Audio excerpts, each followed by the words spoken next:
and carbon fiber is 5 times lighter than steel, making the rocket very efficient. And the other technology is 3D printing. So typically rocket engines have hundreds of components, and with 3D printing you can build it just with one component. And to build all of this, it needs state-of-the-art facilities to design and manufacture these rockets. Skyroot operates India's largest private rocket factory in Hyderabad, spanning over 250,000 square feet. And here, we have advanced equipment and machinery like automated filament binding machine, autoclaves, clean rooms, environmental test facilities, and precision machining facilities. All of this will enable us to manufacture one rocket a month. At Skyroot, we've been fortunate to have an exceptional set of people, very diverse team. We have people, very youngsters, passing from the top tier colleges in the country to veterans, each of them having 40 years of experience in various fields of building rockets. All our people are driven by the culture of first principle thinking, technical rigor, passion for rocket technology, and fully committed to our mission to open space for all. Every company has a founding story. And what's interesting about Skyroot is how specific the vision were from the very beginning, and how it has directly led to the rocket stack on the pad today. And that vision didn't become a rocket overnight. It took years of building the team, the technology, and eventually Vikram-1 itself. Let's see how this all came together. Suborbital is one thing. Hit. Firepower. That's the heart of the rocket and also the biggest engineering challenge. Let's start at the beginning. Our first stage motor, Kalam-1200. It's our most powerful solid rocket motor, loaded with 30 tons of propellant and can generate a peak vacuum thrust 10 times that of a single Boeing 737 MAX aircraft engine. Our second stage motor, Kalam-250, is loaded with 6 tons of propellant and is optimized for higher altitude. And finally, our stage 3 motor, Kalam-100, which is smallest among the three, is designed to operate in near vacuum conditions. Rocket's first three stages were pure fire and fury, but the last stage, that had to be something else entirely. First gets you to space, but once there, you need something that you can start, stop, and restart. Pretty much adapt in real time. To achieve this, we have developed a stage powered by a liquid engine. This stage, which we call the Orbit Adjustment Module, sits at the top of the rocket, and its job is to place a satellite in the exact orbit, not close, but exact. First, our engine, Raman-2, our 3D printed engine, which can be ignited, shut down, and restarted in space. Then there are smaller Raman mini thrusters and cold gas thrusters. They control the pitch and yaw and help steer the stage and fine-tune the path. Every stage before this was about brute force, but our OAM is about control. Orbit isn't just conquered with fire alone. It's achieved with accuracy, with timing, with intelligence. The rocket is not just about power. There's no pilot, no joystick, but just the intelligence we built into it. To build this intelligence, we first start with the rocket's trajectory, configuration, and the mission sequence. Mission design gives us the ideal path to the orbit. So we design our algorithms for the rocket to follow this planned path, while also making smart and efficient corrections in case of any deviation. These GNC algorithms work along with the flight sequence software that decides when to separate the stage, when to ignite the next, and ultimately guide the vehicle to the intended orbit. To run and execute these algorithms, we have a flight computer and the electronic modules on board the rocket. But avionics isn't just about these modules. It's the complex system of sensors, cables, modules, and actuators that run along the vehicle. It's the nervous system of the rocket. And just like nervous system, each of these systems are complex. For instance, how does a rocket sense in which orientation it is in and where it is headed? So the rocket has a system called the inertial measurement unit, which has an accelerometer, a gyroscope, and a magnetometer. And how does the rocket communicate with the ground station? Through a telemetry module. And at the core of this network is the mission computer named Ramanujan. It tells every other module what to do and when to do. It takes input from every sensor, runs GNC and flight sequencing algorithms, and gives commands to the rocket. It is the decision maker on board. And this decision maker needs to be trained for every possible flight outcome. We connect the sensors, mission computer, and run the flight sequencing algorithm through special simulators at our lab. And we test for every possibility: loss of GPS, engine underperformance, sudden wind gusts, even sensor errors. Intelligence on paper isn't enough. A perfect plan in the calm air means nothing in the storm. Before even we could think of the launch day came the unforgiving chapter to prove that every part can survive the test. Qualification wasn't just one test, it was a campaign. These tests took place over several months, first at component level, then at system level. Take for instance the Kalam 1200 rocket stage. The composite structures were put through multiple stress tests to check whether they can withstand the violence of flight. The nozzle actuation was tested separately to validate the vehicle steering accuracy. The safety system of the motor was validated and so was the igniter. And only when we were satisfied with the data, we moved to the static fire test. The static fire test was conducted at Sriharikota on 8th of August 2025. The motor fired for 110 seconds with accurate nozzle deflection of 5 degrees just as it was designed to do. Having previously tested second stage and third stage of a rocket, we had now taken a big step towards the launch. Stage separation is a high drama event, and with added complexity of upper stage nozzle protruding into the spent stage that needs to be pushed out. In May 2025, we put the integrated stages for separation on the test bed at our facility. In just 0.2 seconds, the stage 2 and stage 3 were separated, precisely maintaining that thin margin of few centimeters between the stage 3 nozzle and stage 2. The payload fairing shields the satellite from atmospheric pressure and heat during the ascent. Once the rocket reaches vacuum, those concerns don't exist, so the PLF needs to be ejected out. As the PLF shell sits at the top of the rocket, they need to be separated away from the OAM, while the two shells also needs to be pushed away from each other. There's a lot of physics at play here, and it all had to be validated on the test bed, which is what we exactly did on June 7th. PLF jettisoning success. After all that raw power of ascent, it's the quiet, precise push of the OAM that guides the payload into its final orbit. Every major component was rigorously tested. The Raman-2 engine, our primary propulsion element, was tested for its full mission cycle.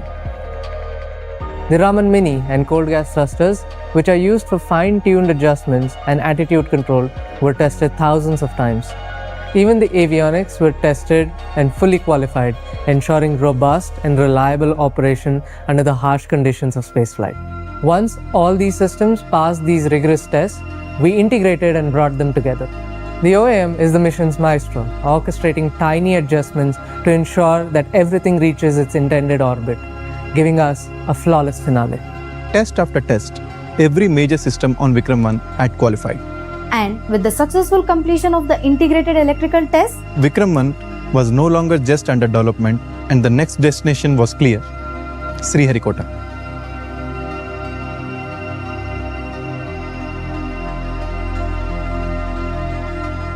The moment we reach Sriharikota, everything changes. In the past, we have been here for the Vikram-S mission. Now, after 4 years, we are back again. This is the first time a launch pad at Satish Dhawan Space Center is hosting a private orbital rocket. The launch campaign activities have begun, and with that, the timelines have also become super real. Because now we are not preparing for a test, we are preparing for a mission Agaman.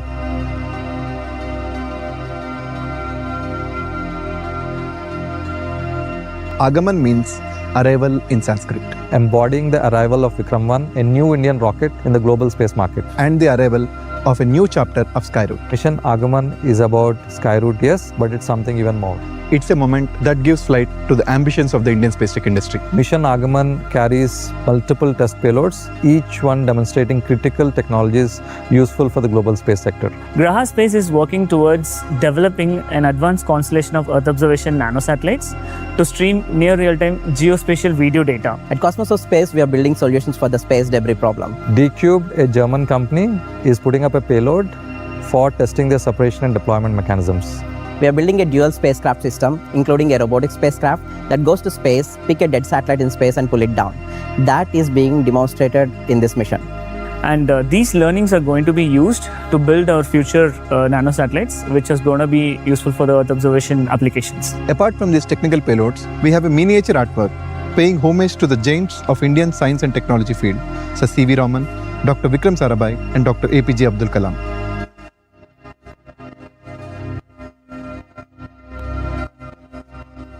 Together, these payloads represent different ideas, different technologies, and different missions, all sharing the same right to space. Staying true to our ethos of opening space for all, Our test flight has payloads both from India and international customers. After all, our Vikram-1 rocket is a vehicle to advance all of our collective goals. In less than a year of incorporating the company, we are standing here in the spaceport of India, integrating our hardware onto the launch vehicle.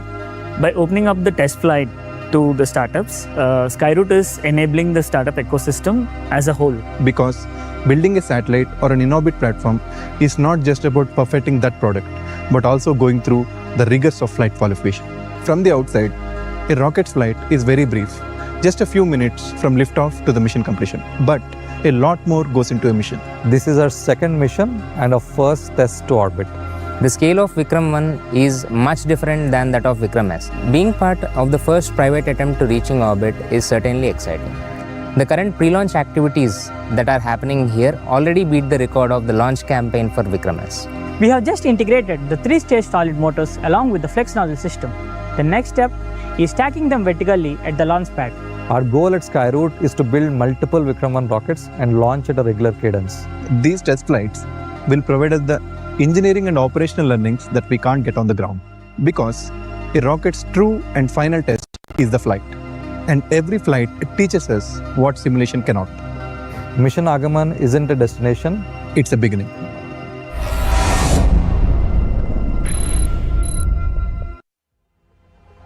Last November, our Honorable Prime Minister Shri Narendra Modi inaugurated our Infinity Campus in Hyderabad and unveiled Vikram-1 to the world. 8 months later, it's already on the pad. A company that started with 2 co-founders and an idea is now India's first space technology business to be valued at over $1 billion. Today is significant for reasons that go beyond what it means for Skyroot. For the first time, the first launch pad at Satish Dhawan Space Center is hosting a private orbital rocket. That's a first for the pad and a milestone for India's private space sector. The people who helped make that shift possible inside India's space ecosystem, in policy, in industry, have been part of this journey too. Here's what some of them have to say.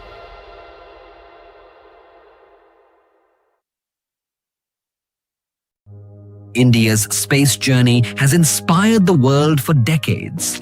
Now, private innovation is accelerating that journey further than ever before. The Indian Space Policy 2023 enables and permits the private entities to carry out end-to-end space activities through in-space. Today, Skyroot Aerospace represents India's bold new generation of space innovation. 10 years ago, I'm sure none of us would have imagined a private company building a rocket, taking it to the launch pad very close to the launch. And this historic moment is happening as we speak. Skyroot's Vikram-1 is ready to take off soon from Indian soil. Vikram-S rocket has been developed in a record time of 2 years from concept to the launch and has been built with advanced technologies like carbon composites and 3D printed thrusters. It set the foundation for Skyroot's big leap to orbit by establishing Infinity Campus, India's largest private rocket factory.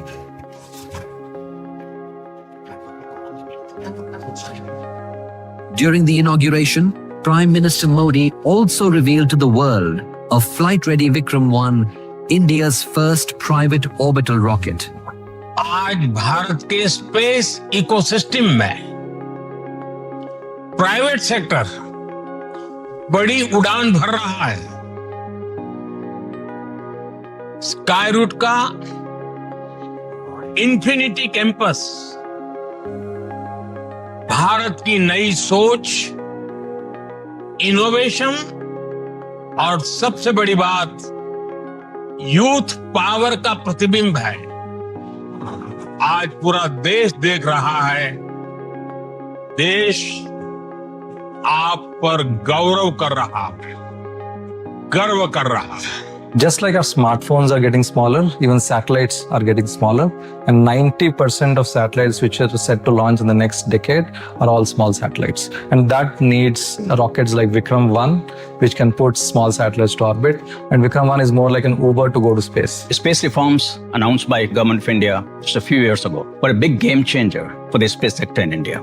It gave wings to companies like Skyroot. For the first time, innovative and ambitious companies in the space sector in India could dream big. The government also set up institutions to help Skyroots and other companies to fulfill these ambitious dreams. In fact, government itself set up ambitious goal to take the space economy to $44 billion. And one of the very important part of that ambitious goal is to be a global hub for launching small satellites. And that's where Vikram-1 will play a very important role. Standing 7 stories tall, Vikram-1 is capable of launching satellites of up to 350 kilograms to low Earth orbit. Vikram-1, India will have a private rocket that can carry satellites to orbit, and our upcoming launch is our first step towards making a world-class launch solution available from India. Today, the Hyderabad-based Skyroot company is targeting the first orbital flight using the Vikram-1 launcher. Towards this activity, ISRO has supported and carried out a lot of activity. This vehicle is a 4-stage vehicle with 3 solid propulsion stages and the upper liquid stage. And the first stage solid motor propellant casting was done in ISRO facilities. Also, the successful static test was carried out with the support of ISRO.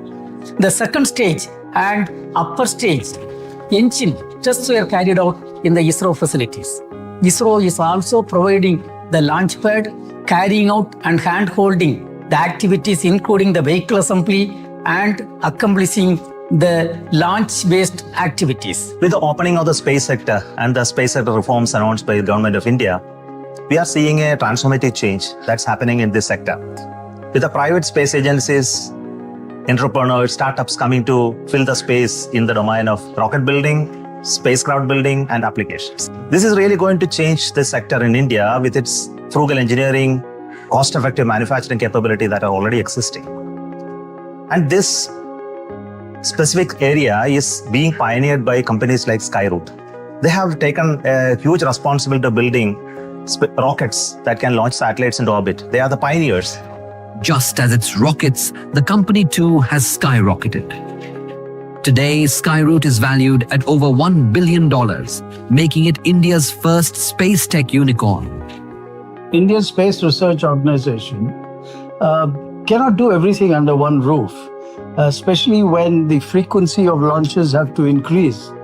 And therefore, invariably, the private sector gets invited. In fact, I would say somebody like Skyroot is becoming really they're finding the foundation. They're making the foundation for the build-up of an ecosystem which will be required to sustain the frequency. And ultimately what's going to happen is that pure science and exploration will perhaps be the job of the government, while the logistics and the building up and the support which is required for these particular missions can come from the private sector. So I'm very happy that work has started. And as far as private companies, Skyroot, of course, is going to be the pioneer. Vikram-1 is going to be launched shortly, and they will be setting up that benchmark. And it's very heartening to see that they are opening their account with a launch of Vikram-1. Skyroot is India's leading private launch provider, and Vikram-1 is fueling a new chapter for space exploration. Now, Skyroot is truly expanding the scope of India's space program. Of course, they're a trailblazer as a launch provider in the Asia region, in the global south, but they're also inspiring the next generation of engineers and explorers who now dream of contributing to a team like Skyroot, or even founding the next startup of India thanks to Skyroot's leadership. With Vikram-1, not only will we be able to launch small satellites at very affordable prices, but also create an ecosystem around it that will help to manufacture and design the satellites, the small satellites, and also to get into after-launch activities like data reception and applications. So I'm really excited to see what Vikram-1 will do for our space economy. The potential of this sector is in bringing businesses to this country. For example, what is happening in the world, especially in the US, the increase in number of the launches, increase in number of the spacecrafts to orbit, especially constellation launches, really gives possibility for low-cost operation of these rockets in numbers. with sufficient number of satellites being built in this country for satisfying the launch service market. I think this is a great opportunity presented in front of us. I am sure this sector will scale with the building of small satellites in large numbers in this country to serve the sectors like communication constellation, Earth observation constellation, as well as PNT services constellations, including IoT and others. To meet all those launch demands, I think we need to have more rockets in the market. I am very sure that Skyroot is going to fill that space in a substantial manner because of their frugal engineering, low-cost approach, and very high reliable builder character. I think this is really going to change the sector in a big way. The collaboration between Axiom Space and Skyroot was founded in this shared vision of opening access to space for more nations around the world. And so there is significant value in combining Skyroot's launch capabilities with Axiom's station infrastructure and also mission expertise to open up this access to the space environment and the microgravity environment. And why this is so important is because if we can have more access to space, then more nations, more companies, and more researchers can reach the benefits of space and the benefits of microgravity and bring those benefits back to all the people of Earth. Those voices put into perspective what today means for our company and the global space industry. But Skyroot's story is a human story as much as it is an engineering one. And one of our colleagues spent some time talking to people from different teams, different roles, and different experiences. Over to you, Trunika. Behind every subsystem, every review, and every milestone, there's a team. Hi, I'm Trunika, and today I'm speaking with different team members at Skyroot about their work, their experiences, and what this mission means to them. What made you want to work at Space Tech instead of the usual jobs your batch was going for? But I wanted to work on something where every design and material decision is critical and has a vital role to play for mission success. That's when I came across Skyroot, and the most exciting thing about Skyroot is to contribute in a launch vehicle as a materials engineer in a team which is shaping the future of Indian private space sector. So it's been 2 months since I joined Skyroot. Before I joined Skyroot, I was very much excited to work at a space tech company. But what I was not expecting is to witness the launch mission so closely. Like, I was amazed with the journey. What amount of hard work, dedication, consistency, and teamwork is required for a launch. There is a complete different story behind the launch. One thing people outside probably don't see is that we just don't talk about the mission. We genuinely believe in it. And that's what makes our team special, because we all know we are working towards something that is much bigger than ourselves. What strikes you immediately after a few conversations is how quickly people stop being new and become integral to Team Skyroot. If you had to explain your part of the rocket to a 10-year-old, what would you say? So, avionics is like the nervous system of the rocket. Without it, the rocket cannot talk to us and does not know how to fly. It helps the rocket know where it is and make important decisions in every situation so that it can safely reach its destination. One thing people don't realize is that there is no space for errors. Before we move on to the next step, we always test and validate data of the component multiple times, and that takes lots of patience. While not everyone here works on Vikram-1, everyone here is working on the mission. Earlier, I used to think that the rocket launch is the biggest event in a rocket's journey. But being behind the camera and experiencing the process over years, I learned that there is so much that goes behind the scenes. And honestly, witnessing this journey has been exciting. What does a day in your role actually looks like in a company that's still known mostly for engineering? See, as it should be. Without the exceptional talent, hard work and innovation of the engineering team, there is no business. My role is to take confidence from the work that they are doing, communicate and translate that when I'm working with our customers. But it's also a two-way street at the same time, right? I take the requirements and the needs of the customers and the market, translate that so that the engineering team can come up with the solutions for those future demands. So now when I see Vikram-1 all ready to go, it feels very numbing and also very honored that I got a chance to work on this amazing vehicle. I truly feel fortunate and proud to be a part of this launch mission. And this is a moment that I'll always cherish. See, ultimately the goal is not to build an amazing piece of technology that just goes into a museum or the history books. What we are trying to build is a long-term, reliable and sustainable business to meet the demands of the future space economy. And for that, I think Skyroot, the business team, and our customers are going to start with the low Earth orbit, but we are ready to reach the stars. Every conversation I've had today has been different, but there are a few people who have had a front row seat to this entire journey. Now let's hear from them. It has been a great journey. I saw engineers run through lakhs of simulations and hundreds of designs and configurations to make an optimal vehicle design. Seeing so many passionate people joining us to build something incredible, not only for us, but for the nation. Interacting with them day in, day out, grooming their talent, nurturing their growth, makes this more than a job. You know, the story really isn't about the rocket. It's about a generation of Indian entrepreneurs, builders and dreamers and their potential. The rocket just happens to be a proof of that. Skyroot is frontrunner in India's new space ecosystem, and our launch essentially signifies that the ecosystem has matured to a level where it can produce products and services that can compete well on an international arena. Attention to quality is top-notch in rocket science. Our engineers spend thousands of hours in validating, testing, which generally go unnoticed, and people only see the outcome of the launch. Foreseeing things and to handle schedules, permissions, allocations, etc. is what we are prepared for. The fact that we are at the launch pad is a great milestone in itself, and my phone has been ringing non-stop.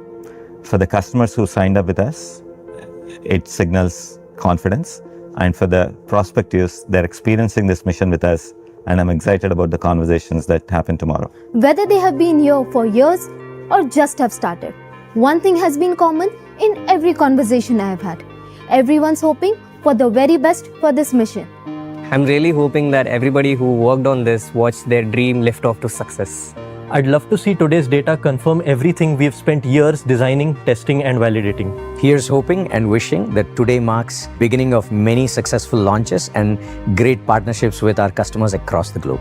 I wish our mission is successful and all our hard work pays off. My wish is simple. Everything we have prepared for last few years comes together seamlessly. I wish Vikram-1 to be a huge success and make India and Skyroot proud. Here's hoping today's launch provides us the required learnings to attempt more frequent launches and build much bigger rockets. I would really like everyone to soak in and enjoy this moment. I hope everyone feels proud today. I hope everyone sees a little bit of themselves in today's launch. Hey guys, it was all worth it. And as we all say at Skyroot, our people are our thrust and you are the thrust which made this happen. Let's all work together and create all the out-of-the-world milestones going forward. Today also features a few guests whom we've invited to witness this launch with us. So let's hear from them.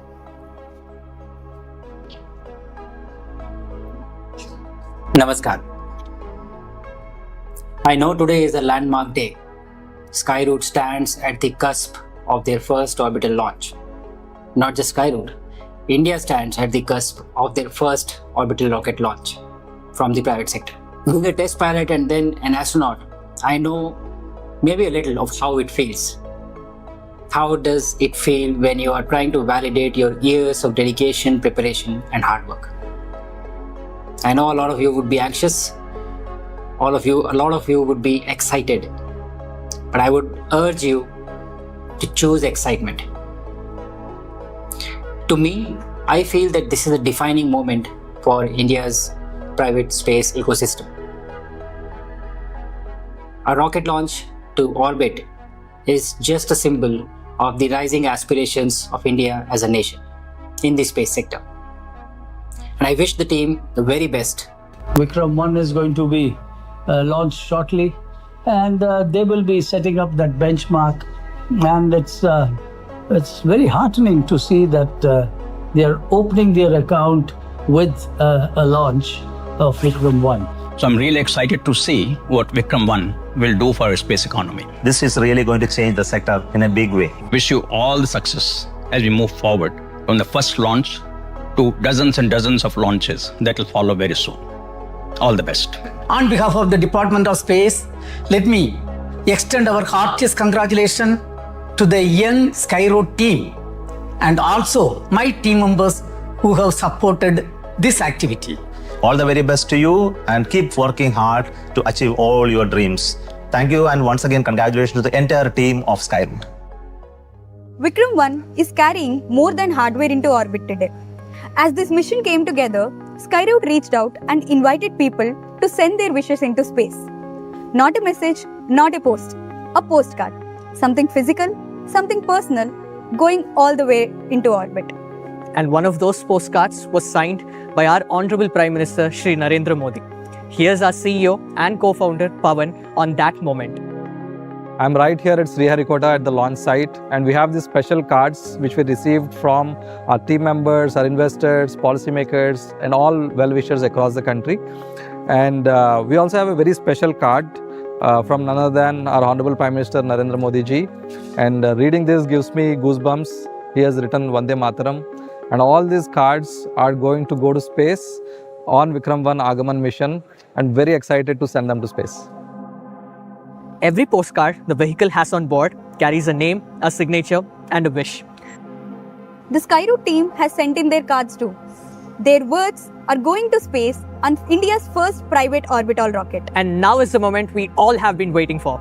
We are about to hand you over to Sriharikota, where the launch team has been through the final checks the previous night. Vikram-1 is finally ready for liftoff. In just a few moments, you'll be watching a private Indian rocket attempt to reach orbit for the first time from the first launch pad and from Indian soil. Thank you so much for being with us, and our team at the spaceport will join you live soon. So, stay tuned.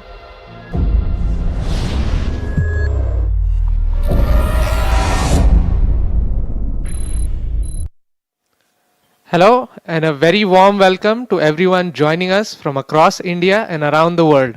I'm Suyash Abhay-Ghirnikar, a program manager for liquid propulsion team at Skyroot Aerospace, and we're coming to you live from the Satish Dhawan Space Center at Sriharikota, where the countdown is underway for the maiden test flight of India's first private rocket, Vikram-1. It's really wonderful to have you with us for what promises to be a truly historic day for India's space sector. I am Vaidehi Bhoyer, an aerothermal engineer at Skyroot Aerospace. Vikram-1 embodies years of focused work spread across 15 plus cross-functional teams at Skyroot Aerospace. And sitting here in MCC, we are extremely thrilled to see it stand on the launch pad today. जी हाँ, यदि आप अंतरिक्ष विज्ञान में रुचि रखते हैं या आप एक विद्यार्थी हैं या बस आज इस मिशन को लेके उत्सुक हैं, तो हम अत्यंत आभारी हैं कि आप इस समय हमारे बीच सम्मिलित हुए। मैं अखिल तेलंग, स्काईरूट अंतरिक्ष विभाग में घूर्णी यंत्र अभियांत्रिक आपका हार्दिक अभिनंदन करता हूं। और बस 30 मिनट के अंदर हमारा ये सारा परिश्रम उस क्षण में परिवर्तित हो जाएगा जिसकी हम सबको प्रतीक्षा थी, विक्रम-1 का प्रक्षेपण या लिफ्ट ऑफ। अब हमारे समक्ष मिशन नियंत्रण केंद्र के अद्भुत दृश्य दिखाई दे रहे हैं, जहां पर विभिन्न प्रकार के विभाग अपने अपने प्रणालियों का संचालन कर रहे हैं। और इस प्रसंग में हमारे साथ डॉक्टर जितेंद्र सिंह जी, माननीय मंत्री स्वतंत्र प्रभार विज्ञान और प्रौद्योगिकी तथा अंतरिक्ष विभाग, मिनिस्टर ऑफ स्पेस, भी जुड़ने वाले हैं। और यहाँ स्काईरूट दल का उत्साहवर्धन करने के लिए हमारे साथ डॉक्टर पवन गोयंका जी, माननीय अध्यक्ष भारतीय निजी अंतरिक्ष प्राधिकरण इन स्पेस, और डॉक्टर वी नारायण जी, माननीय सचिव अंतरिक्ष विभाग और अध्यक्ष भारतीय अंतरिक्ष अनुसंधान संगठन ISRO, भी हमारे साथ इस विशेष क्षण के लिए मिशन नियंत्रण केंद्र में उपस्थित हैं और स्काईरूट टीम का उत्साहवर्धन कर रहे हैं। That's right, Akhil. It's so wonderful to have so many dignitaries join us. We have Director Shar on screen along with Pavan and Bharat. And recently you just saw live views from the launch pad as well. And we're going to take you live over the next half an hour, right down inside the countdown, tell you what's happening behind the scenes, and take you through every major milestones. On your screen right now is ISRO Chairman Dr. V. Narayanan alongside Pavan Goenka sir.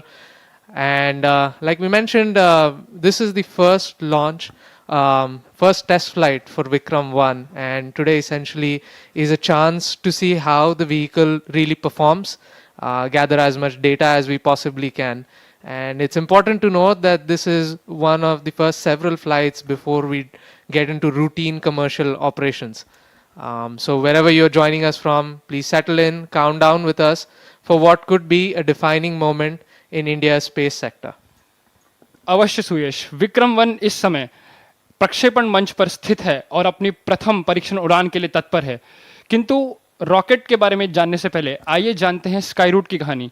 तो Skyroot aerospace Hyderabad की Skyroot aerospace की कहानी हैदराबाद से प्रारंभ होती है, जो पूर्व भारतीय अंतरिक्ष अनुसंधान संगठन के 2 वैज्ञानिक पवन कुमार चंदना और नागा भरत ढाका के एक साहसी विचार के साथ जिसकी स्थापना की गई, जो था अंतरिक्ष को सबके लिए सुलभ बनाना या ओपनिंग स्पेस फॉर ऑल। आप सभी इस यात्रा का काफी समय से भाग या हिस्सा रह चुके हैं, तो अपने अपने अनुभव के बारे में थोड़ा दर्शकों को बताइए। Right, Akhil. Thank you for asking that. So back then in 2018, when I heard about Skyroot, it was really a mix of excitement and curiosity. For decades, India had looked up to ISRO for every space milestone. India's space sector was opening up to private participation, creating room for companies like Skyroot to innovate, build, and contribute to the nation's growing space ambitions. Here was a private company which came out of nowhere and it said, "We are going to build an orbital launch vehicle from scratch." On immediate thought, it looked like this is going to be extremely difficult. But if anyone succeeds, it could actually redefine India's entire space ecosystem. It felt bold, it was quite ambitious, and the timing felt quite right. Suyash, what did you make of it? Yeah, Vedi, it was pretty mind-blowing, to say the very least. When we first heard about this, it was extremely exciting. One question that we asked ourselves is, we have such a grand vision, but what do we need to do on ground before we can aim for stars? So one thing we realized very early on is every critical piece of technology that we need to fly, we need to test in-house, we need to build in-house. And I got the chance to, help build a lot of these technologies. So me, with a small team of very ingenious, multidisciplinary engineers, we essentially helped build the liquid stages on this vehicle. And working from the ground up, designing and testing the upper stage, the RCS module, sort of taking it from cradle to grave was a once in a lifetime opportunity that we knew that we had to capitalize on. And like where they said, the timing was everything, because the entire space sector was about to take off. Yeah, perfectly put, Suyash. I mean, if you look at way back in 2018 when Skyroot was founded, we had just handful of space companies, and now in like close to 2020 we had almost 100, and in 2026 India finally has its first space tech unicorn, and almost close to 350 plus space companies. So I think it's apt to say that Skyroot has pioneered India's private space ecosystem. Yeah, that's true. And just recently you were seeing views from the launch control center of Skyroot, and now on your screens is the mission control center, where we have a lot of dignitaries who've joined us. On your screen right now is Pavan and Bharat, and of course Sanjay as well, our mission director.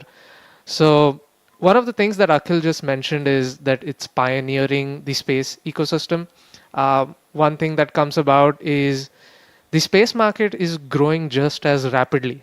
Space has quietly become part of our daily lives. Every weather forecast that you look at, every map that guides you home, digital payments that you make every day, long distance calls. Each of these have a satellite essentially working in the background, making all of these possible. India's space ecosystem today is worth $8 billion. And we're expecting, the government essentially wants to make it a $40 billion market by 2033. All stations. And all of this is a part of global hierarchy. The global market also is inching towards $1.8 trillion by 2035. And it's a market which is growing twice as fast as the global economy itself. And the biggest drivers are here on Earth. We have precision agriculture, farming. There are satellites in space essentially which can capture things which the human eye cannot see. And all of this just presents huge advantages to working for space to make life better on Earth. So, Vedi, I understand you were part of the team that built the first rocket for Skyroot. So, what was that journey like for the engineering teams from development through to launch? Suyash, now that I think about our first launch, it was really an amazing experience. We had no idea of what rocket science is, and it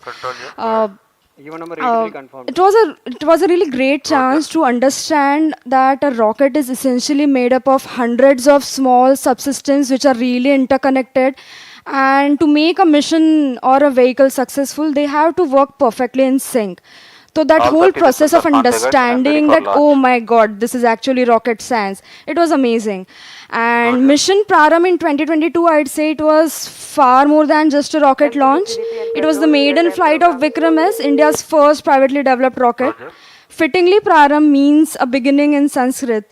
And for the young engineering teams involved, it was once in a lifetime opportunity to work hands-on with cutting-edge space technology, build systems from the grounds up, make rapid engineering decisions, and take ownership of the critical subsystems. And it was really, really amazing to see that kind of a collaborative effort pay off. The mission was highly successful. It crossed 89 kilometers, achieved all its planned objectives, and I feel like that event, in a true sense, marked the dawn or the praram of India's private space era. That's really inspiring, Vedahi, and what a perfect way to put it.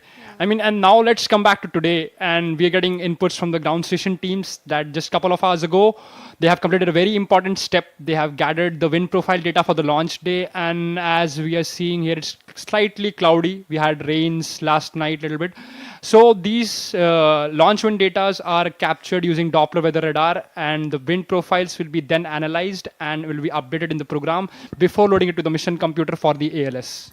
Yeah, that's right, Akhil. And this is such a unique step in the launch vehicle program where we collect day of launch winds. Like you mentioned earlier that it's a bit cloudy today. The whole goal is the strong winds that come about in upper atmosphere or lower atmosphere are capable of nudging the rocket off its course. And so making these adjustments essentially just helps you correct and make sure that you stay on the planned trajectory. So one thing that our viewers are also very curious about is we called our first mission as Mission Praram that Vedahi talked about as well. So the question is, what have we called this mission as? And we're very excited to tell all our viewers that we've called this mission as Mission Agaman.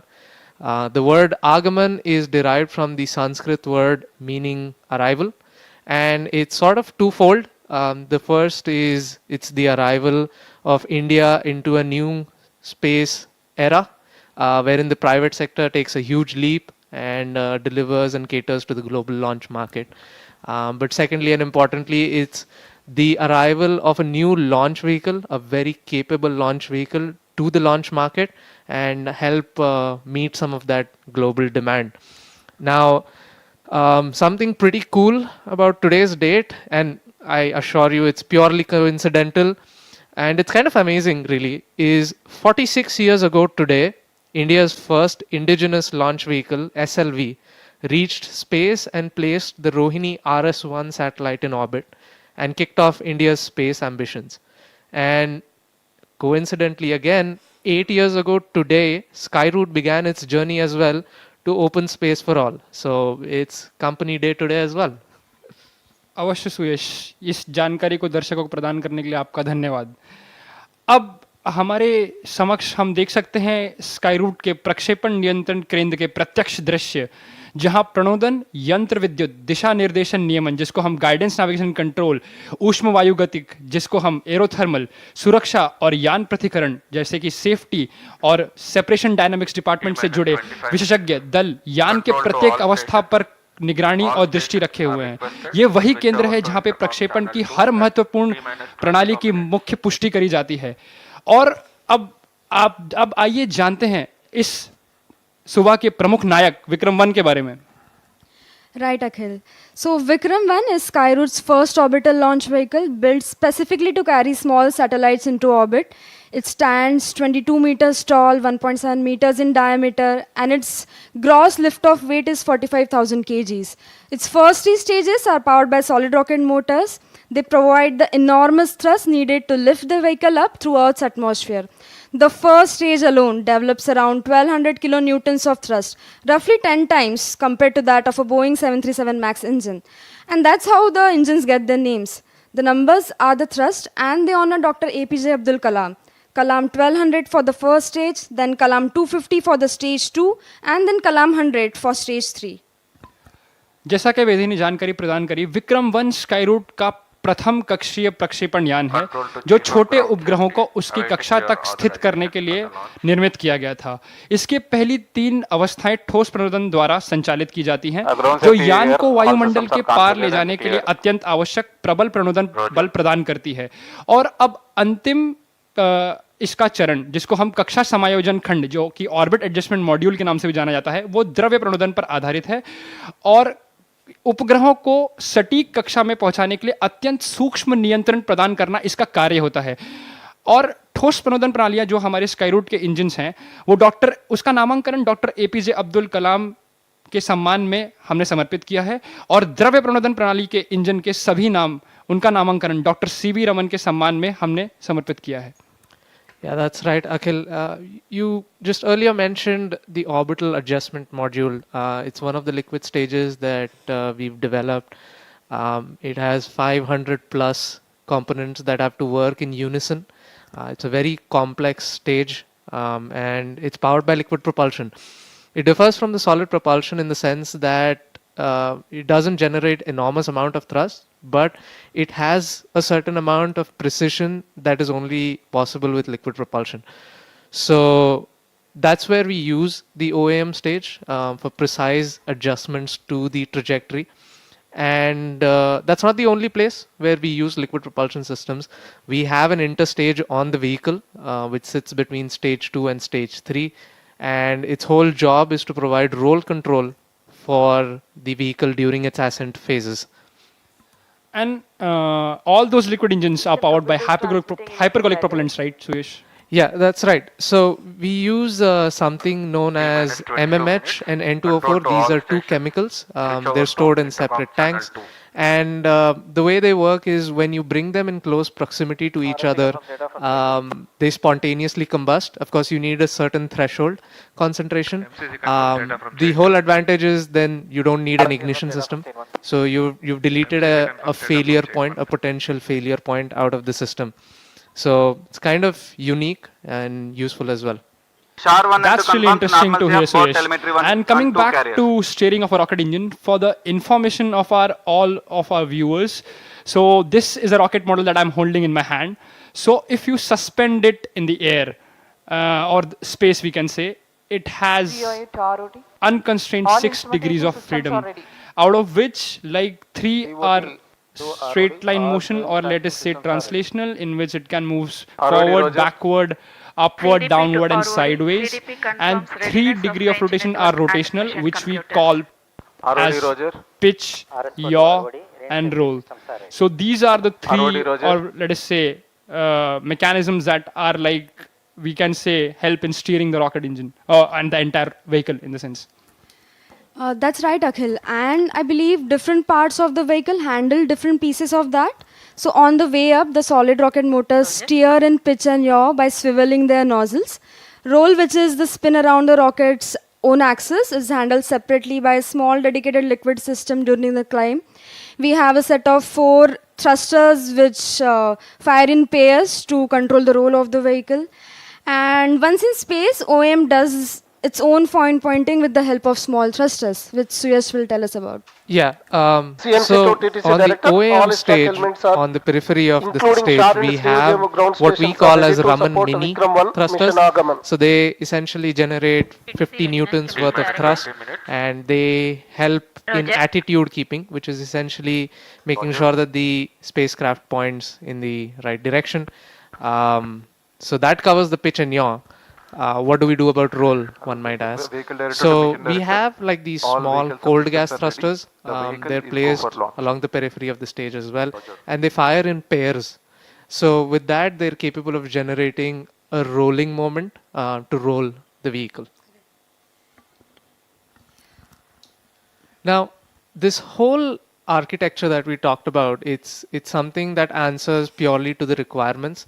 It's powerful where it needs to be, and incredibly precise where accuracy matters the most.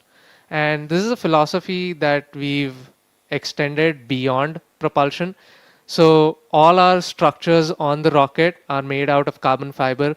This is India's first launch vehicle which is made purely out of carbon fiber, and it's 5 times lighter than steel. We also employ advanced propulsion technologies. All our liquid engines are additively manufactured or 3D printed. And all of this, what it contributes to is it reduces the weight, it improves performance, and also increases manufacturing efficiency. The net sum of all these decisions is you have a rocket which is reliable, on demand, and affordable. That's true, Suyash. So, an update for our viewers. Just a while back, we got a confirmation that the guidance, navigation, and controls team, they have successfully completed gyro compassing and the static navigation profiling of the lens package. This is done so that the rocket knows its initial orientation with extremely high accuracy. In the process, the inertial navigation system determines the initial attitude of the vehicle by identifying the true north and the gravity direction with respect to a rotating Earth reference frame. So quite unique it is. That's true. And it's something very important for you to know where your orientation is before you make that journey to stars. It's sort of like using a compass when you're going out camping. You want to know where north is so that you can chart your journey accordingly. जी सुयश, और I think वायुयान में भी इसी सिद्धांत का प्रयोग किया जाता है और वो उसी सिद्धांतों पर निर्भर करती है। तो यदि अब हमको ज्ञात है कि रॉकेट किस दिशा में जा रहा है, हमारा विक्रम-1 प्रक्षेपक यान, आज की इस पूरी यात्रा का लक्ष्य क्या है, वो किस ओर प्रस्थान करेगा? Today's test flight is attempting a 450 by 450 kilometers circular low Earth orbit or LEO, a region of space widely used for Earth observation, communication, and technology demonstration. But this is a maiden test flight. So what matters most today are the fundamentals. Today's test flight has 3 prime objectives: executing successful stage 1 ignition and liftoff, clearing the launch tower safely, and then gather as much data as possible from our onboard sensors. अवश्य विदय, जैसा आपने कहा कि ये एक प्रथम परीक्षण उड़ान है, इसीलिए आज सबसे अधिक महत्वपूर्ण ये है कि अभियान के प्रमुख उद्देश्य को हम जान लें। प्रथम चरण का सफल प्रज्वलन, यान का सुरक्षित उड़ान पथ से निकास और अधिक से अधिक उड़ान अंकों का संकलन। किंतु अंतरिक्ष तक पहुंचना अत्यंत महत्वपूर्ण है, ये हम सब जानते हैं, बट सही कक्षा में उपग्रहों को स्थापित करना एक कठिन कार्य है, right? That's absolutely right, Akhil. It's not sufficient to just simply reach the right altitude. The rocket must inject the payload with the correct velocity, the right flight path, and the precise orientation so that the satellite begins its mission exactly as planned. Yeah, that's right. Now that we know where Vikram-1 is headed, let's talk a bit about what it's carrying today. So what's on board today's mission? Vikram-1 is carrying 2 deployable test satellites today. The first one is Scope, a test satellite developed in-house by us as a technology demonstrator. Joining Scope on today's mission is Solaris, a CubeSat developed by Graha Space, flying again as a technology demonstration payload. And from Germany, D-Cubed is testing 2 of its own systems, deployment and suppression technologies built to work in orbit. And there is one more interesting payload that we have is from Cosmos Space, and it's flying soft robotic arms along with the OEM stage that will attempt to capture a piece of simulated debris in orbit. That is a very interesting thing that they're attempting indeed. And it stays mounted to Vikram-1 throughout the entire flight. And if it works, it will be the first of its kind to demonstrate this kind of a experiment. And it's an early step to clearing the space debris in general. That's a great initiative, I think. Yes, definitely. And there's 2 more payloads on board, ones that celebrate creativity and India's scientific heritage. The first is Cosmic Bloom, a delicate floral diamond artwork from Cosmos Diamonds. The second is quite something else entirely. It's a micro art, an 18-karat gold rocket crafted by Telangana artist Ajay Kumar Matewada, holding 3 tiny sculptures of Nobel laureate Sir C.V. Raman and visionaries Dr. Vikram Sarabhai and Dr. APJ Abdul Kalam. Each one of them is smaller than a grain of rice, and it's a fitting tribute because all these 3 names essentially live aboard Vikram-1 itself: the Raman engines, the Vikram-1 vehicle, and the Kalam motors. Now, as we count down, of course, it's worth taking a pause to appreciate where this journey is beginning from. Vikram-1 lifts off from the first launch pad here at Satish Dhawan Space Center at Sri Harikota, more familiarly called as the Shar Range, a place that has witnessed some of the most defining moments in India's space program. That's correct, Suyesh. This very pad has a proud history and legacy of its own. This is the exact place where Mangalyaan set off for Mars in 2023. And Sriharikota itself has launched India's greatest space journeys, like Chandrayaan to the moon, Aditya L1 to study the sun. And now, our very own Vikram-1 adds its own chapter on its journey to the stars. That's right, Akhil. Missions like Vikram-1 are helping position India to serve the fast-growing global demand for small satellites, and they reflect a wider momentum as well.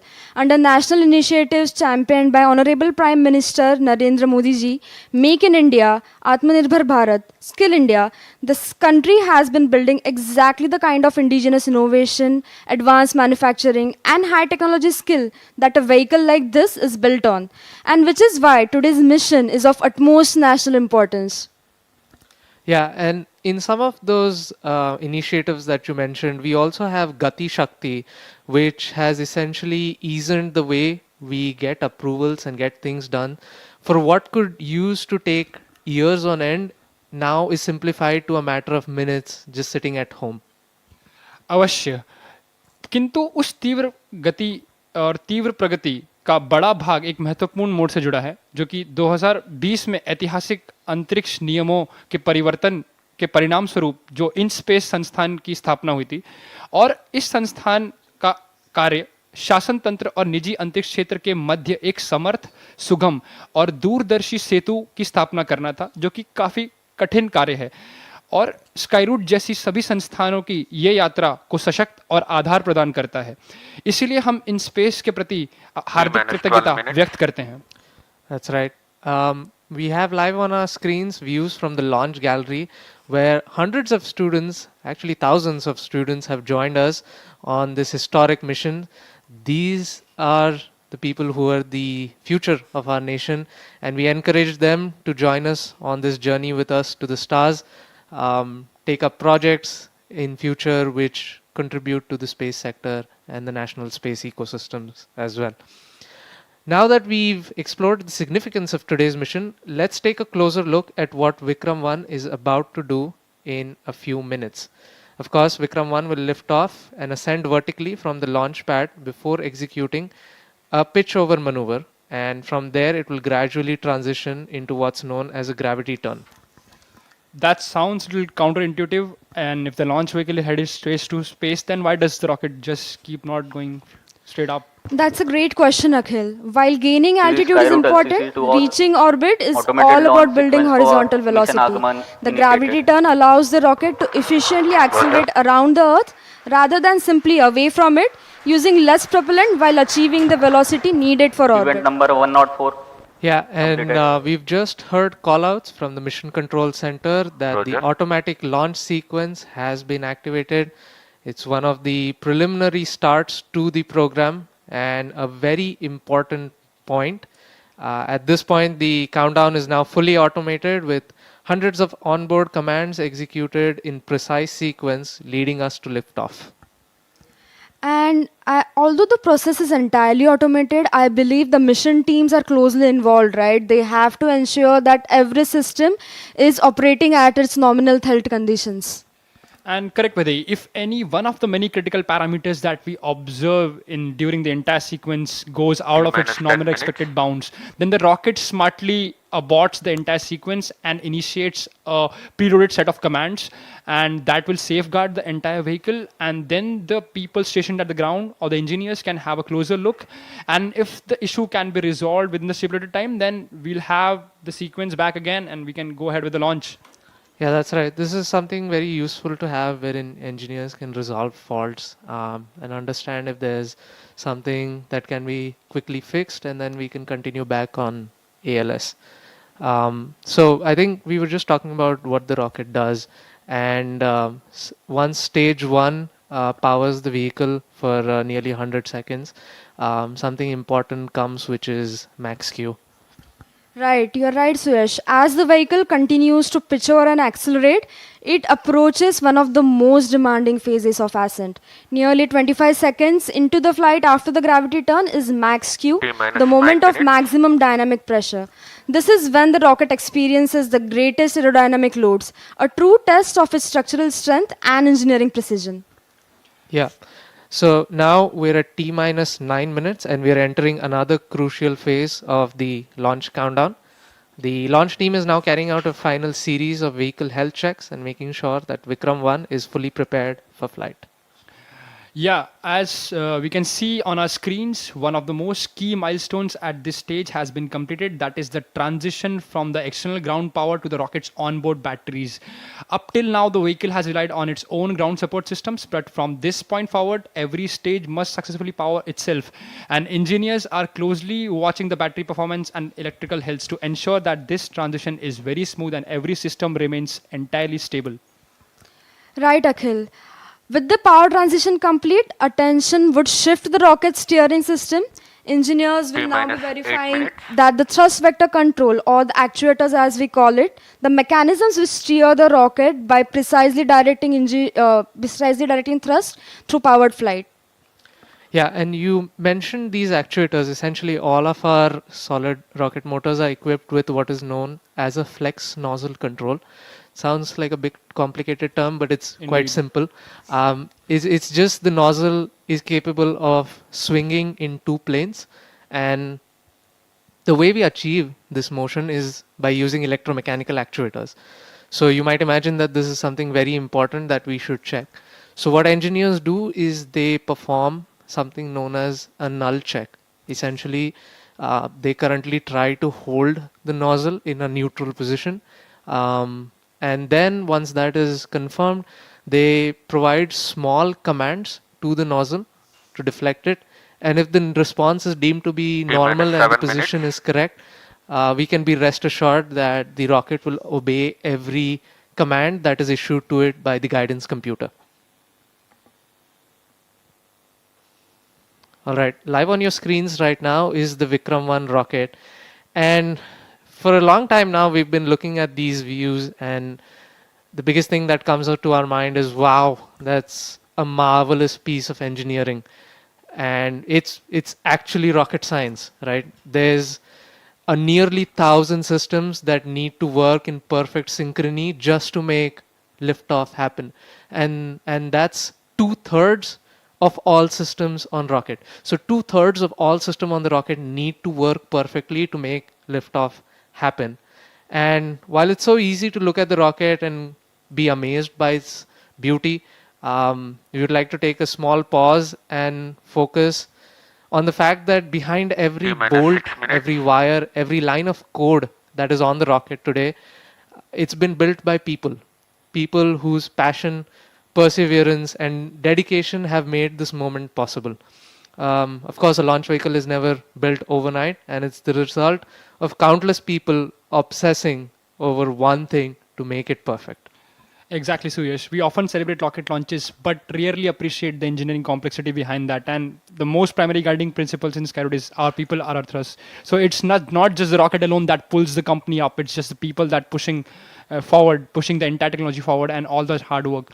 So Vedahi, after working on an orbital launch vehicle yourself throughout these years, what has been your biggest realizations in designing the rocket? So one of the most important realizations which I've had is, as Suyash also mentioned earlier, rocket consists of almost around 1,000 independent subsystems, and they are deeply interconnected. A seemingly small error in one discipline can propagate through multiple subsystems and ultimately jeopardize the entire mission. Rockets operate with extremely tight margins, so local design inaccuracies rarely remain local. This interconnectedness is precisely what makes launch vehicle design both extraordinarily challenging and intellectually rewarding. Each deviation might appear acceptable individually,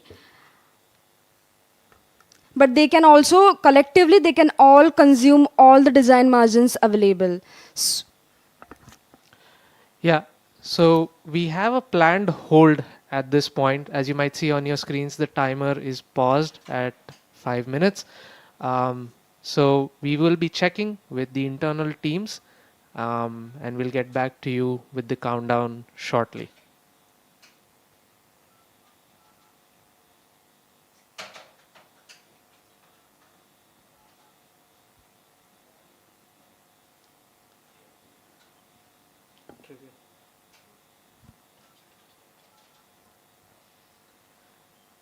All right. While we wait for this countdown to resolve, there's so many cool facts about space, and something really fascinating that always catches me is when Vikram-1 races through the atmosphere, it's not just fighting gravity, it's also battling extreme aerodynamic heating. And one thing that's always curious is why is the rocket heating up while it's going up in the atmosphere? Right. So, as we are accelerating into the dense atmospheres of Earth with velocities almost 3 times, 4 times that of sound, the air in front of the vehicle rapidly gets compressed, and just outside the vehicle surface will have extremely high temperatures, which then get convected into the vehicle surface. So, just a simple question: do you guys know like what is the heat flux which we face standing on the Earth's surface due to the Earth's radiation? I think 1000 watt per meter square, kind of. Am I right? That's right. That is 1000 watt per a meter square. It's around 0.1 watt per centimeter square. When Vikram-1 ascends into the Earth's atmosphere, its nose tip can face around 15 watt per centimeter squares of heat flux. That's pretty large, I mean, as compared to humans. If we, yeah. That's right, that's right. And we really need to design a thermal protection system to keep the structural design under the set constraints. If we don't design any thermal protection system, the vehicle surface might end up going to 1500 degrees Celsius. And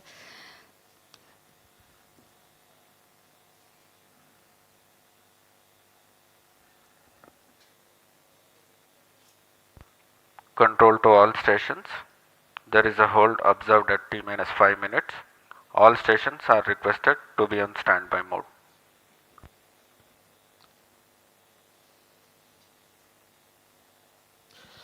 We have received confirmation that this is a planned hold and we've been advised to stay on standby. We will communicate regular updates to you, so please stay tuned with us. Can you check if they can queue us and we'll talk trivia? Trivia वाला खोल दो एक बार कहाँ I don't know if the last trivia went through. एक second time लगेगा रुक जाओ So just for safety sake, we'll do the next trivia, which is hold पे कलाम वाला like the names. वो ऑलरेडी बोल दिया ना I don't know if it went through, so I don't want to repeat. Okay okay क्या बोलेगा तू क्या बोलेगा ये कलाम पर मैं ऑलरेडी हिंदी में तो मैंने बोल ही दिया था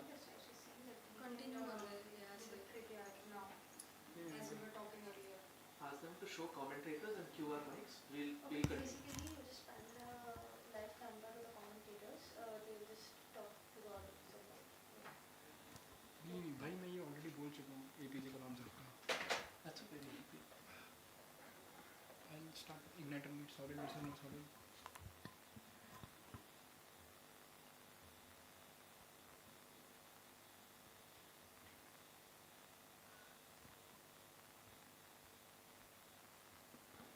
नॉइज फ्लेक्सिंग पे बोल दूँ क्या तू बोल मैं बोल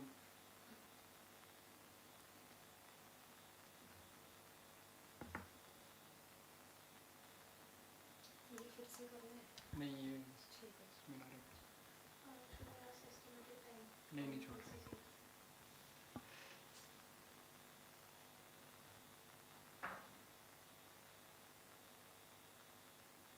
You are able to inform me?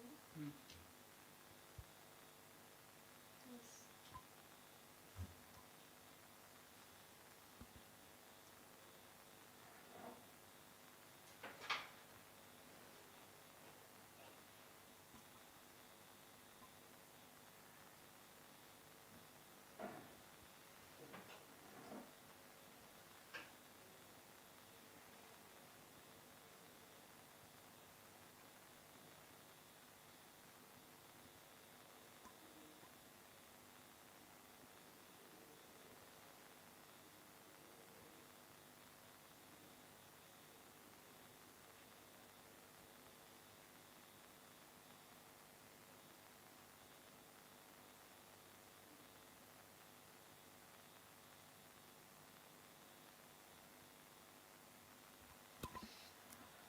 All right, another fun fact while we wait for this hold to resolve is we always take pride in naming our hardwares, and most of them have been in honor of some exceptional minds. So Akhil, why don't you tell us about some of our naming conventions? Yeah, I mean, if you like, we can see in the rocket itself, all our rockets and the launch vehicles are named in the honor of Dr. Vikram Sarabhai, the very like father of Indian space program, we call him. And all our solid rocket motors, their names are dedicated to Dr. APJ Abdul Kalam, our very own missile man. And all our cryogenic engines, we have dedicated the names to Dr. Satish Dhawan, which we are like the center we have also Satish Dhawan Space Center dedicated to him. And then we have our hypergolic engines, Raman. And then we have dedicated that name to Nobel laureate Dr. C.V. Raman, and our mission computer after the renowned mathematician Srinivas Ramanujam. So yeah, I think we're gonna keep up this idea of naming our hardwares after scientists until we run out of scientists. Yeah. Yeah. So I think Not the hardware. we need the young budding viewers who've joined us in the launch gallery to become scientists themselves and famed scientists who take India to great heights, so that we may have names. Yes, right now maybe. Coming to one more interesting fact, I think a lot of people, they don't know this. Like, if you look at a launch vehicle, it seems pretty rigid at first. But the interesting fact is when the entire rocket, when in flight, it experiences combined effect of aerodynamic loads, engine thrust, wind gust, and due to different steering maneuvers, the teams or the designers deliberately give some flexure, or like they make rockets slightly less rigid so that it can actually bend along its length throughout the flight. This is intentional, that designing an absolutely rigid rocket would make it significantly heavier and less efficient. And it also creates a complex engineering challenge. As the structure bends, the onboard sensors can detect these motions, so the guidance and control system must distinguish the rocket's actual altitude and structural flexing to avoid unnecessary control corrections. And engineers carefully predict these bending modes and their natural frequencies through the structural dynamics and aeroelastic analysis, ensuring the vehicle remains stable even as it flexes its way through one of the most demanding phases. And this flexure could go up close to 10 centimeters, I think. Yeah, close to 10 centimeters. That's pretty huge. That's right, Akhil. Something for the kids who might be, looking at this live stream. So rockets don't just fly, they keep falling around Earth. It might be difficult to imagine this, but people often imagine astronauts escaping Earth's gravity. The truth is, gravity never lets go. Even the International Space Station is constantly falling towards the Earth, but it's moving sideways at so high speed that it keeps missing the ground. And that's what we call as orbit. Yeah, that's wonderfully put. Orbit is a state of perpetual free fall. Yeah, Wow. that's right. And you spoke about how astronauts on the International Space Stations are also constantly falling towards Earth. And with us today in the Mission Control Center is our very own astronaut, Shubhanshu Shukla. And he's been following Skyroot's journey from a very close distance. He's part of our family as well. And he's here to cheer us on. So we thank him for his presence.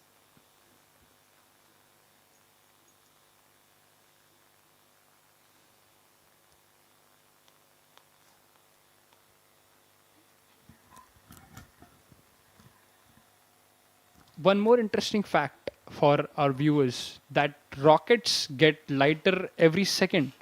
Unlike an airplane, a rocket becomes lighter every second because it continuously burns and throws away propellant. Because in aircrafts we have air-breathing engines, so the oxidizer itself is the air that the turbofan sucks in. But when you have a rocket, you cannot have.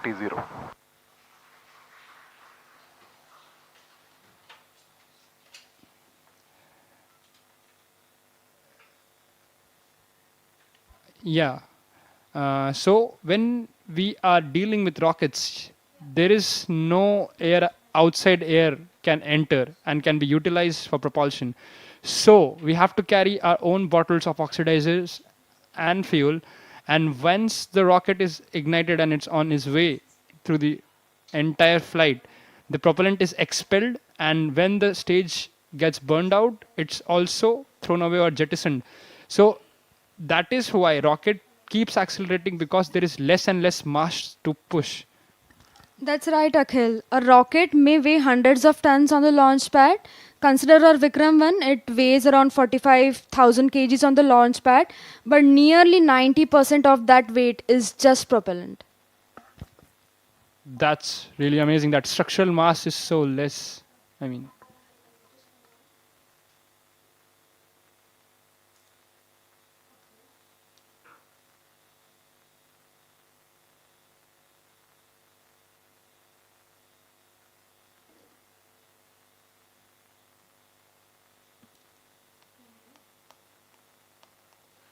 The views on your screen are from the launch gallery at Sriharikota, and we have thousands of students who've joined us from all over the nation, and they're eagerly waiting the launch of India's first privately built orbital launch vehicle, Vikram-1. And of course, like I mentioned earlier, it's a test flight, and we'll be doing a few of these before we move into routine commercial operations. We are in a state of hold for now. For the viewers who've just joined us, we have successfully initiated the automatic launch sequence at T-minus 11 minutes, and a lot of the key events that went into this have been executed. We have a hold right now at T-minus 5 minutes, and just to recap, we've had the switchover to internal power, wherein the vehicle is now powering itself. All of the null checks on our actuators have been completed. So essentially the vehicle's steering systems are in great health. And we're at a planned hold. One quick look at the rocket as well, standing on the launch pad.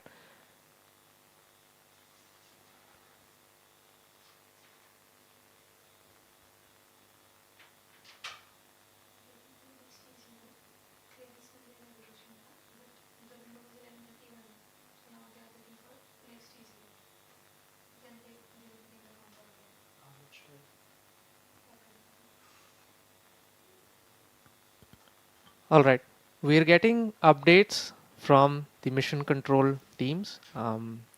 The hold that you observe on your screens was due to a hold raised by the navigation team. Vehicle directed to launch control. Please do the needful pre-exercises to reinitiate ALS and confirm your readiness. And Copy. we've gotten confirmation that we will be starting ALS shortly. So please stay tuned.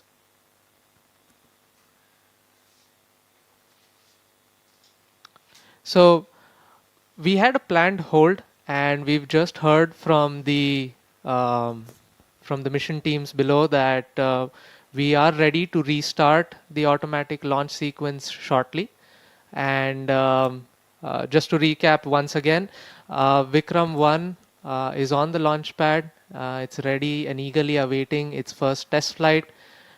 We've had the initiation of the automatic launch sequence, and through that we've completed the internal power switchover, which means the vehicle is now powering itself using its own batteries.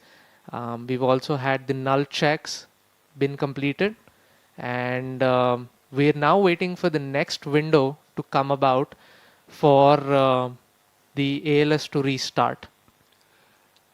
so now that we know that the ALS is on hold and soon we'll be back with a new time and the restart of ALS, let's talk about the entire journey of Vikram-1, the mission sequence. Now we know that first 100 seconds of the flight, the stage 1 will power the rocket to the denser layers of the atmosphere, and exactly at an altitude of 53 kilometers at 103 seconds, the stage 1 burnout will happen and the stage separation will initiate. And after that, the stage 2 will ignite and it will power the rocket through the thinner layers of the atmosphere while keeping the same level of acceleration. That is the point. And later on in the stage 2, during the stage 2 burn duration, later half, you have the payload fairing and it separates, and this is the first time when the payload or the satellite is exposed to the atmosphere or to the space, the higher layers of atmosphere, which is exactly nearly close to space. Yeah. Having protected the satellite throughout the ascent, that the fairing's job is done.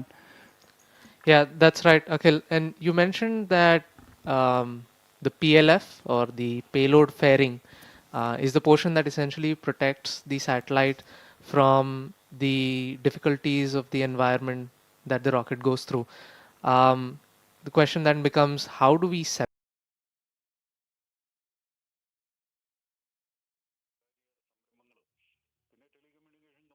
അങ്ങനെ ഒരു സാധ്യത അനന്തമാണ്. അപ്പൊ അങ്ങനെ ഒരു സാധ്യതയെ ഉപയോഗപ്പെടുത്തുക എന്നുള്ളതാണ് ഇത്തരത്തിലുള്ള ലക്ഷ്യങ്ങളുടെ എല്ലാം PSLV-യിലോ അല്ലെങ്കിൽ GSLV-യിലോ ഒന്നും നമുക്ക് അയച്ച് ഇത് ചെയ്യാൻ പറ്റത്തില്ല. കാരണം അതിന്റെ കോസ്റ്റും വളരെ വലുതാണ്. ഇതിന്റെ കോസ്റ്റ് എന്ന് പറയുന്നത് മാക്സിമം ഒരു 80-86 കോടി രൂപയെ മാത്രമേ ഉള്ളൂ ഒരു ലോഞ്ചിന്. ഇപ്പൊ നമുക്ക് SSLV ഇപ്പൊ സ്മോൾ സാറ്റലൈറ്റ് ലോഞ്ച് വെഹിക്കിളിന് തന്നെ വലിയ കോസ്റ്റ് വരുന്നുണ്ട്. ഇതിന്റെ 2 ഇരട്ടി കോസ്റ്റ് വരുന്നുണ്ട് ISROയുടെ ഏറ്റവും ചെറിയ റോക്കറ്റിന് പോലും. അപ്പൊ അങ്ങനെ കോസ്റ്റ് ഇഫക്റ്റീവ് ആയിട്ടുള്ള ദൗത്യങ്ങൾ അത് വളരെ പ്രാധാന്യമുള്ളതാണ്. ഇനിയിപ്പോ അടുത്ത വരും ഘട്ടങ്ങളിലൊക്കെ ഇന്റർനെറ്റും മറ്റ് ആശയവിനിമയ സംവിധാനങ്ങളും ഒക്കെ ചെറിയ ഉപഗ്രഹങ്ങളെ വെച്ചിട്ടായിരിക്കും. കാരണം വളരെ ചെറിയ ഉപഗ്രഹങ്ങൾ കുറച്ച് കാലയളവിലേക്ക് പ്രവർത്തിക്കുമ്പോൾ വെച്ചിട്ടായിരിക്കും സാധ്യമാവുക. നമുക്കിപ്പോൾ തന്നെ അറിയാം, സ്റ്റാർലിങ്ക് സാറ്റലൈറ്റ്സ് ഒക്കെ അനേകം സാറ്റലൈറ്റ്സുകൾ ഒറ്റ വിക്ഷേപണത്തിൽ തന്നെ അയച്ചിട്ട് ഇന്റർനെറ്റ് ലോകമെമ്പാടും സാധ്യമാക്കുന്ന കമ്പനികളെ കുറിച്ച് നമുക്കറിയാം. ഏകദേശം അതുപോലെ തന്നെ ഇന്ത്യക്കും ആ രീതിയിലുള്ള നേട്ടങ്ങൾ സ്വന്തമാക്കാൻ കഴിയും. അതുമാത്രമല്ല മറ്റു രാജ്യങ്ങൾക്കും ഇതുപോലെ തന്നെ ഇവരുടെ സർവീസസ് യൂസ് ചെയ്യാൻ പറ്റും. അങ്ങനെ വലിയൊരു വിപണി നമ്മൾ സ്വന്തമാക്കുമ്പോഴാണ് ആഗോള സ്പേസ് വിപണിയുടെ ഒരു ചെറിയ ശതമാനമെങ്കിലും തൽക്കാലം സ്വന്തമാക്കാനായിട്ട് നമുക്ക് സാധിക്കും. ISROയുടെ വാണിജ്യ ദൗത്യങ്ങൾക്ക് ഒപ്പം ഇതുപോലെയുള്ള എയറോസ്പേസ് കമ്പനികളുടെ ദൗത്യങ്ങൾ കൂടി തീർച്ചയായിട്ടും നമുക്ക് ഉപയോഗപ്പെടുത്താനായിട്ട് സാധിക്കും.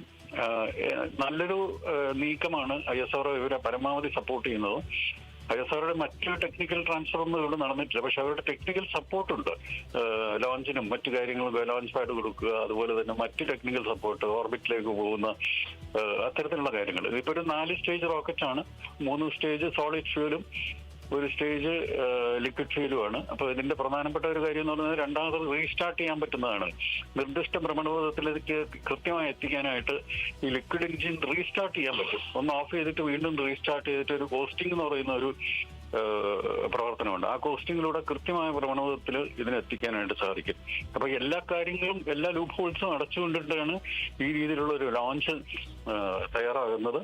ഇപ്പോ താൽക്കാലികമായ ഒരു സാങ്കേതികമായിട്ടുള്ള നിരീക്ഷണം അത് പൂർണ്ണമായിട്ടും തൃപ്തിയാകുന്നതോടെ അതിന്റെ ലോഞ്ച് നടക്കും.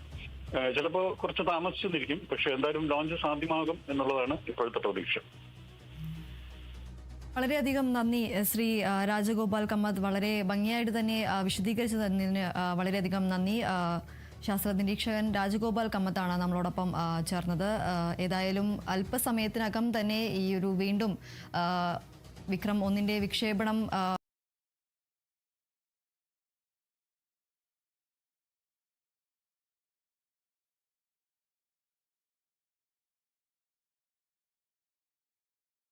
Vikram-1, which has close to 1,000 subsystems, and almost 2/3 of it will be utilized just even at liftoff. That's really fascinating.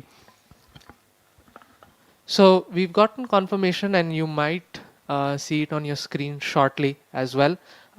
The countdown has restarted. We are resetting to T-20 minutes, and we are at T-19 minutes for the information of all our viewers. Other ground stations about the new T0. Please confirm. To control timing in external hold mode. CNC copied, new PGM files shared. Roger. Timing to control timing in external hold mode. Roger.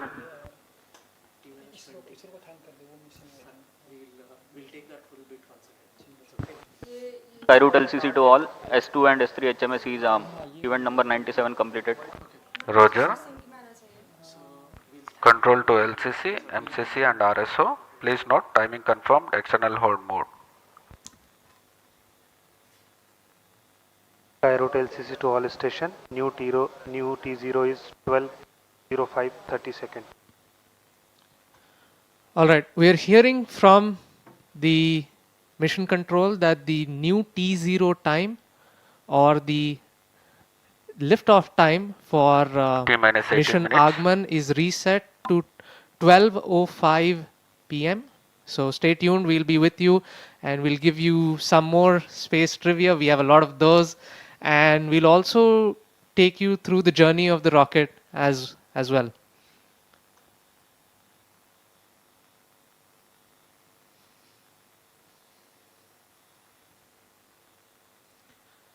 You know, many of the times one of the questions that comes is why space? You know, it's so hard. Getting to space is hard enough. Getting to space on the first try is even All harder. stations to note, So if mission it's so director hard, authorized the launch why do of it at all? Vikram-1 mission Agman. What does it hold of such huge importance that we want to strive for making to the stars? I mean, if you think about it, all the activities that, you know, happen on Earth, they are connected in some or the other way to space. Space has quietly become a part of our daily life. Every weather forecast, every map that guides us home, every digital payment and long distance call leans on us. It all leans on a satellite somewhere overhead. And I mean, it's like the human curiosity that takes you really farther. And like humans, we actually like complex things, and we just like it's not just enough to stay on one planet. And so that's why the man decided to take a decision to set off to some higher horizons. And it is still, after 80-90 years, the complexity still remains so high in space travel. Yeah, and one question that comes about is how do you make all of that happen? The new launch ISC is 12:05:30 seconds. Right, we've just gotten call out and confirmation that the new T0 is 12:05 p.m. Just as a reiteration to all our viewers. So we were talking about what it takes to make all of these happen, and of course we would like to thank ISRO for all their support, from opening the doors to the Satish Dhawan Space Center, the historic first launch pad, issuing us guidance and helping us with all the nitty-gritty details. They've worked with us day and night on this. They've treated this vehicle as though it were their own, and they're so committed to making sure that mission Agman reaches its intended orbit that they've essentially become a part and parcel of the Skyroot family. They treated the vehicle as their own, as you correctly said, Suyash. Like, they have been involved with us throughout the entire campaign, Vehicle directed to helped Skyroot us, Launch Control. and along You with can ISRO, we would also like reinitiate to automated launch take a sequence pause at to T-minus thank 11 minutes. InSpace, and they have acted as a bridge between the government organization, facilitating all the review meetings, everything, and allowing us access to SHAR, all the policies, all the reforms. So thank you InSpace for all the efforts, and thank you for rooting for Skyroot. Yeah, one interesting thing, and this is a personal experience as well.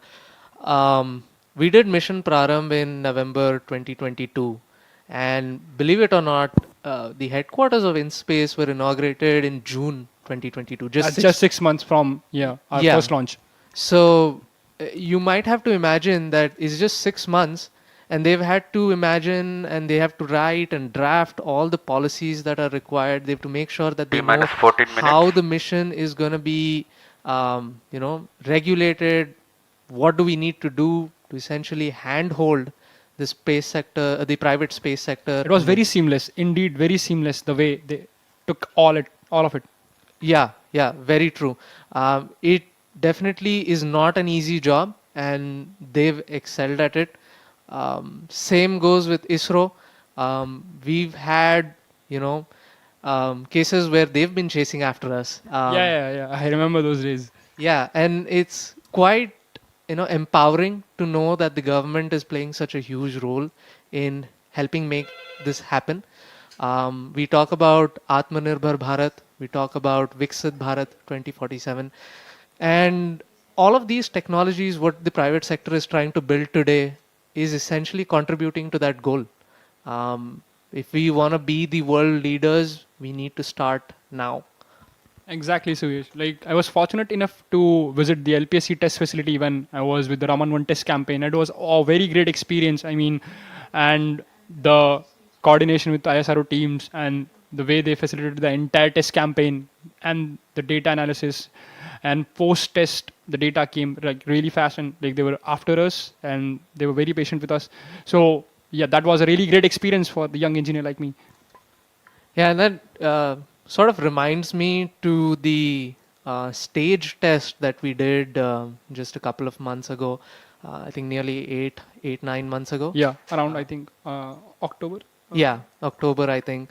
And so that was the test of the orbital adjustment module. It was a all-inclusive test. We had the entire stage. We had all the engines, the thrusters. We had the avionics. We had something quite interesting and melodic as well. We played Sare Jahan Se Acha using the Raman Mini thrusters on the stage, which was something very unique, very captivating to the young minds. Many people did not think that you could play music out of the screeching sounds of 50 Newton Raman Mini thrusters. Again, an opera, I told you, right? Yeah, definitely.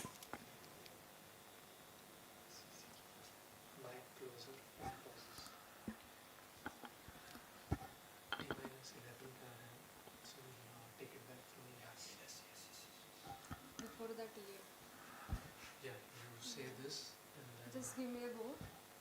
When to say? Just give me a go when to say. अभी तो हम pause है ना? Do one thing.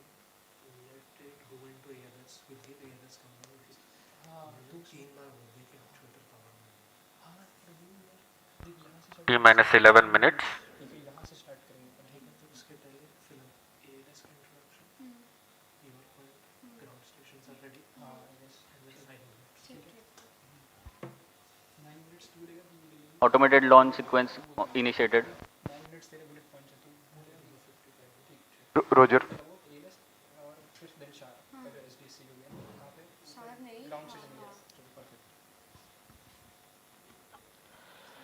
All right, we're at T minus 11 minutes again, T minus 30, 10:30, sorry. And the automatic launch sequence has begun. We are in the pre-checks phase at the moment, where all the teams are essentially checking the health of the vehicle once again, making sure that all systems are operational and go for launch. Before that, we had one confirmation that all the ground stations supporting today's mission, they have completed their readiness checks. As the vehicle travels downrange, telemetry will seamlessly transition between multiple ground stations, from Shah to Port Blair, then Bogor in Indonesia, and then finally Yatharaga in Australia. This network ensures continuous communication with the launch vehicle, with all mission data relayed back to mission control in real time.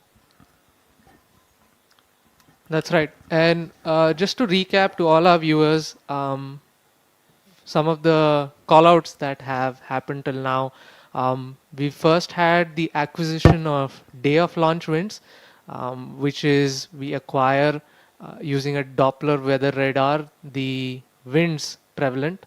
And as Akhil mentioned earlier, it's slightly a cloudy day today for launch, but come rain or sunshine, we are always ready to launch. Yeah, the rain can't stop us, I think. Yeah, and the next thing that we managed to do is, of course, the guidance teams have completed the static navigation profile as well as the gyro compassing of the LINS package. So this is kind of the sensor which tells the attitude of the vehicle, essentially tells you how you're oriented with respect to Earth. And it's something very important that the vehicle has to do. It needs to know where north is and where the direction of gravity is. Post that, like Vaidehi just confirmed, We've had all the ground stations. We have 4 ground stations supporting us today. Shar, which is where we are coming to you live from, and then we have Port Blair, following which we have Bogor in Indonesia, and finally the Yatharga ground station in Australia. So all of these ground stations essentially capture telemetry, which is the data from the vehicle, -8 minutes. and relay it instantaneously to us. Yeah, Suyash, you were mentioning about how we also see the wind profiles. The wind profiles are also checked just a while.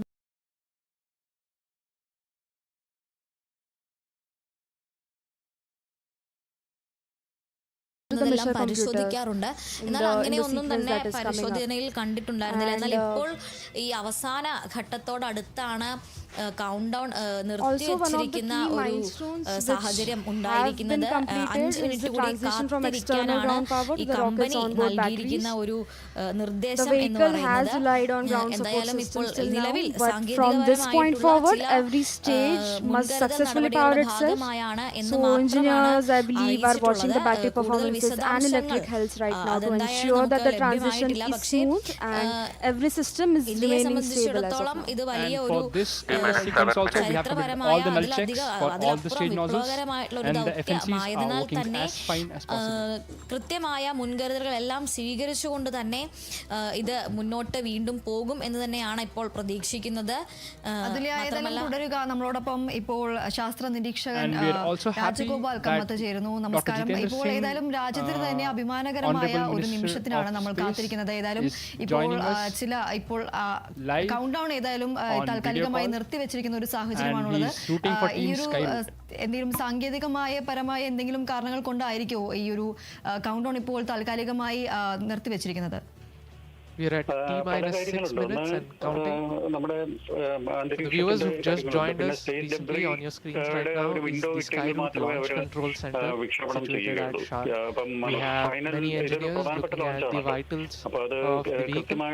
This includes different teams, starting from avionics, guidance, navigation, control, liquid propulsion, solid propulsion, safety, reliability, quality, and അപ്പോൾ എല്ലാ തരത്തിലുള്ള support ISROയുടെ ഭാഗത്തുനിന്ന് ഈ ഒരു പ്രധാനപ്പെട്ട പ്രോജക്റ്റിനുണ്ട്.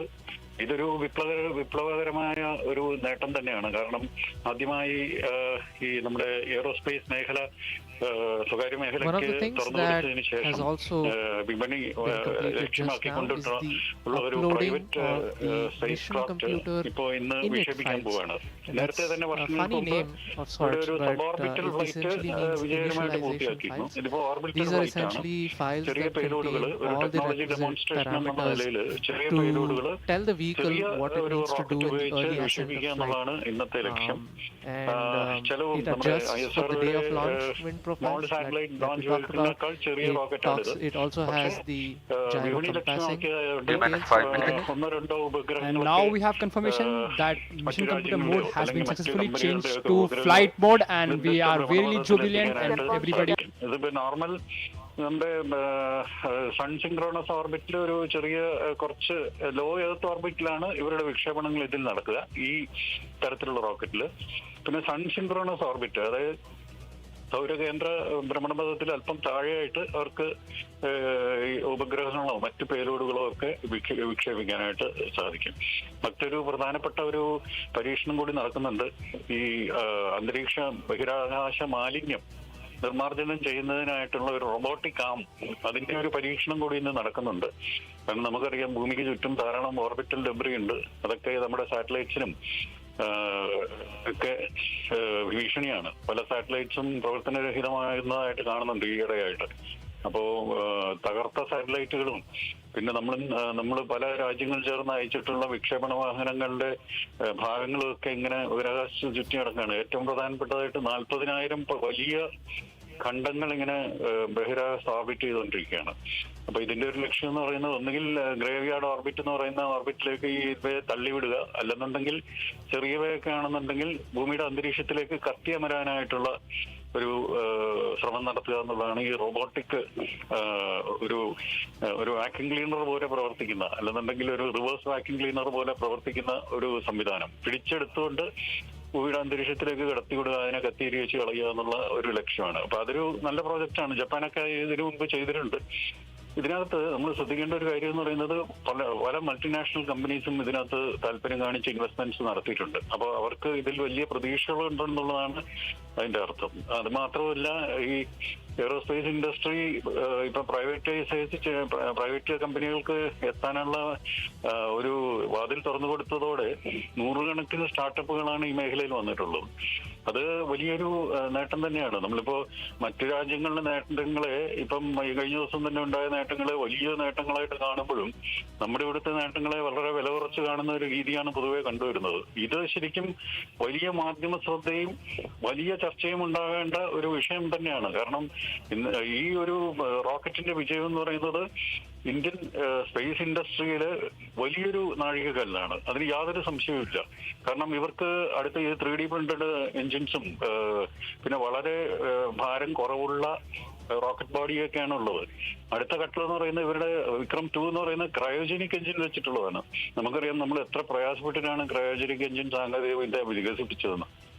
അപ്പോൾ cryogenic engine വെച്ച് വിക്ഷേപണം സാധിക്കുക എന്ന് പറയുന്നത് അത് കുറച്ചുകൂടി ഉയരം കൂടിയ ഓർബിറ്റിലേക്കും ഭാരം കൂടിയ വാഹനം പേലോഡുകളൊക്കെ വഹിക്കാൻ ശേഷിയുള്ള ഒരു റോക്കറ്റ് ആയിരിക്കും ഒരു വിക്രം-2 ആയിട്ട് വികസിപ്പിക്കുക.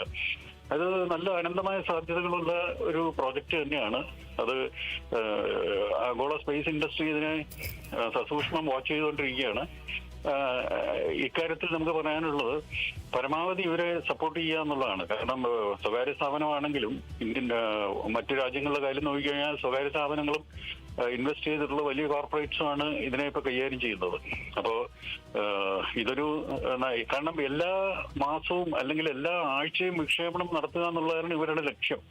അതായത് ലോകരാജ്യങ്ങൾ ഇപ്പോൾ സ്പേസ് പ്രോഗ്രാം ഡെവലപ്പ് ചെയ്യാൻ പറ്റാത്ത മറ്റു രാജ്യങ്ങൾ അവർക്ക് ഇവരുടെ ഒരു ദൗത്യങ്ങളെ ആശ്രയിക്കാവുന്നതാണ്. ഇപ്പോൾ യൂണിവേഴ്സിറ്റികളും ഈ ഗവേഷണ സ്ഥാപനങ്ങളും സ്വകാര്യ സംരംഭങ്ങളും പിന്നെ ടെലികമ്മ്യൂണിക്കേഷൻ കമ്പനികളും അങ്ങനെ ഒരു സാധ്യത അനന്തമാണ്. അപ്പൊ അങ്ങനെ ഒരു സാധ്യതയെ ഉപയോഗപ്പെടുത്തുക എന്നുള്ളതാണ് ഇത്തരത്തിലുള്ള ലക്ഷ്യങ്ങളുടെ എല്ലാം PSLV-യിലോ അല്ലെങ്കിൽ GSLV-യിലോ ഒന്നും നമുക്ക്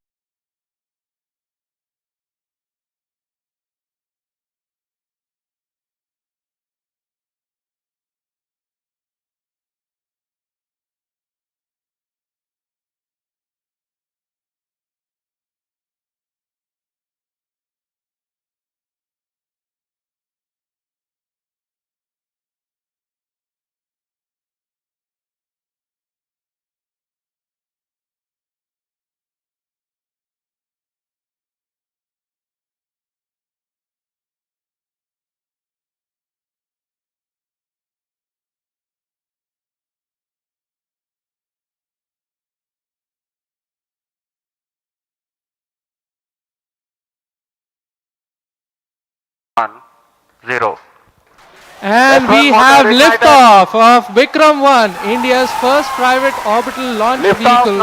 And we have great views coming from the tracking cameras. And isn't this quite something? विक्रम-1 ने अपनी उड़ान भरी, प्रथम चरण का प्रज्वलन प्रारंभ हो चुका है। विक्रम-1 ने प्रक्षेपण पथ को लांघकर आकाश को भेदने का निर्णय ले लिया है, एक ब्रह्मास्त्र की तरह।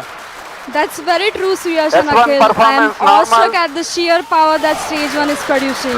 With this, we have two of our major prime mission objectives completed, which was successful ignition and safe tower clearance. That's right, and we're coming up on max Q now, which is the period of maximum aerodynamic pressure, where the vehicle faces its largest aerodynamic loads as it flies through this zone at Mach 1.5 at an altitude of nearly 9 kilometers. विक्रम-1 ने सफलतापूर्वक max क्षेत्र पार कर लिया है और दल दल काफी उत्साहित है इस समय और विक्रम-1 प्रथम चरण के आगे बढ़ रहा है और हमें श्रीहरिकोटा व पोर्ट ब्लेयर पृथ्वी स्टेशन से मजबूत दूर संकेत मिल रहे हैं, जो बहुत ही अच्छी खबर है। That's right. We are at a downrange distance of 22 kilometers. with an altitude of 34 kilometers.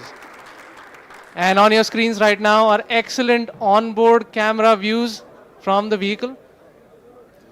And we can also see quite nominal chamber pressure values on the MCC screen.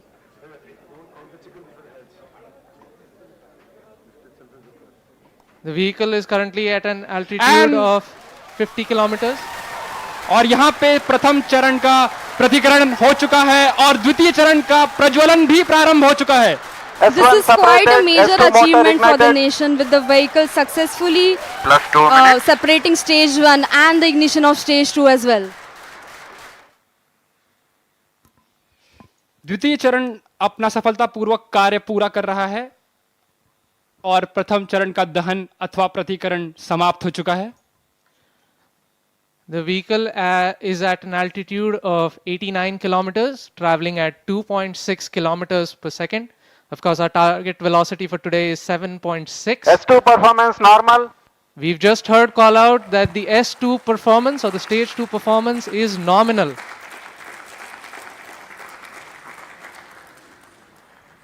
ये एक ऐतिहासिक क्षण है पूरे भारत और निजी अंतरिक्ष यात्रा का. This vehicle has crossed 100 kilometers of altitude, which is the notion of edge of space, and we have reached space, guys. Congratulations, Vikram-1 is in space. हमारा यान अंतरिक्ष तक पहुंच चुका है. And we've had callouts of separation of the payload fairing. We have successful payload fairing separation. It's nearly at an altitude of 120 kilometers, and the protective fairing is no longer required and has been cleanly separated from the launch vehicle. और यहाँ पे द्वितीय चरण का भी प्रतिकरण संपन्न हो चुका है और तृतीय चरण का प्रज्वलन भी प्रारंभ हो चुका है. That's right, Akhil. We've had successful ignition of stage 3. The vehicle is currently at 157 kilometers above the Earth's surface. It is 355 kilometers downrange, traveling at nearly 4 kilometers per second. Now the telemetry will switch over from Shar to Port Blair and further to Bogor. अब यान अपनी अंतरिक्ष यात्रा पर निकल चुका है. तृतीय चरण का प्रज्वलन चालू है और उस +4 minutes की प्रतिक्रिया नियमित रूप से चल रही है. And as you can see on your screens, we have near exact following of the intended trajectory. The two lines on your screen essentially indicate the current performance of the vehicle, and it closely matches with prediction. This is on your screen on board from stage 3. What you see is the rocket plume and the nozzle, and Earth, our home. What a beautiful view. क्या सुंदर दृश्य है हमारी पृथ्वी का.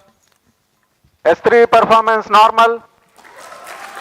और तृतीय चरण का परफॉर्मेंस अब नॉर्मल है, या कि सामान्य रूप से तृतीय चरण का संचालन प्रारंभ हो चुका है और चल रहा है. That's right.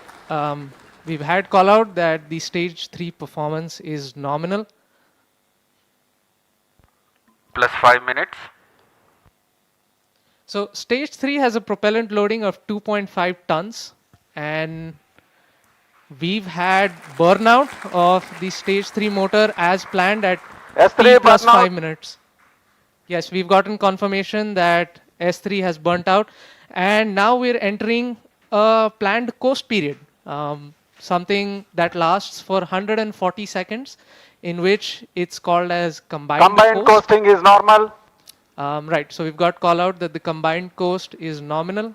This will last for roughly 140 seconds, where stage 3 is not producing thrust, but it's connected to the vehicle and it's going to coast as a single body.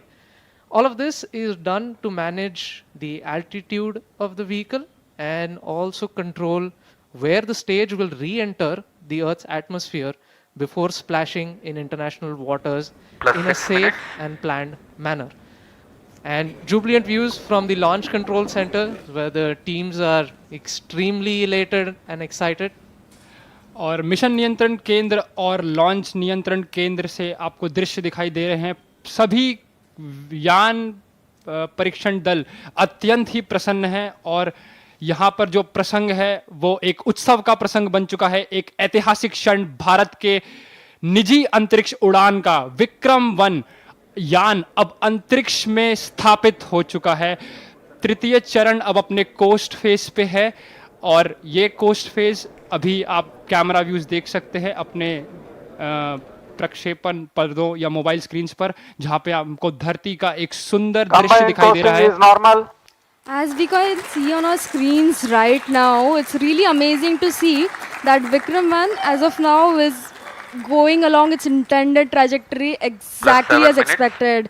Our plots are really overlapping. The predicted velocities and the current flight velocities are exactly matching. And aren't you guys speechless right now? I mean, मेरे पास शब्द ही नहीं है, मतलब ये मैं निशब्द हो चुका हूँ।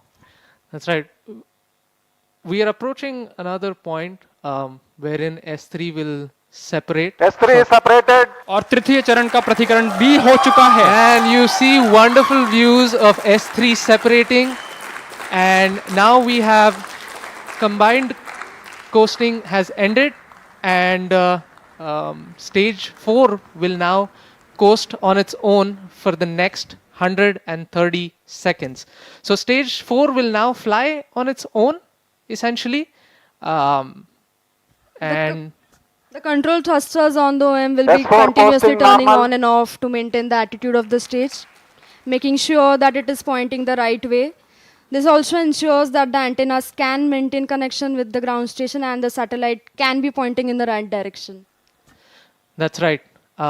So one unique thing that has been done during separation is we've essentially fired all 4 of our Raman Mini thrusters to sort of push stage 4 away from stage 3.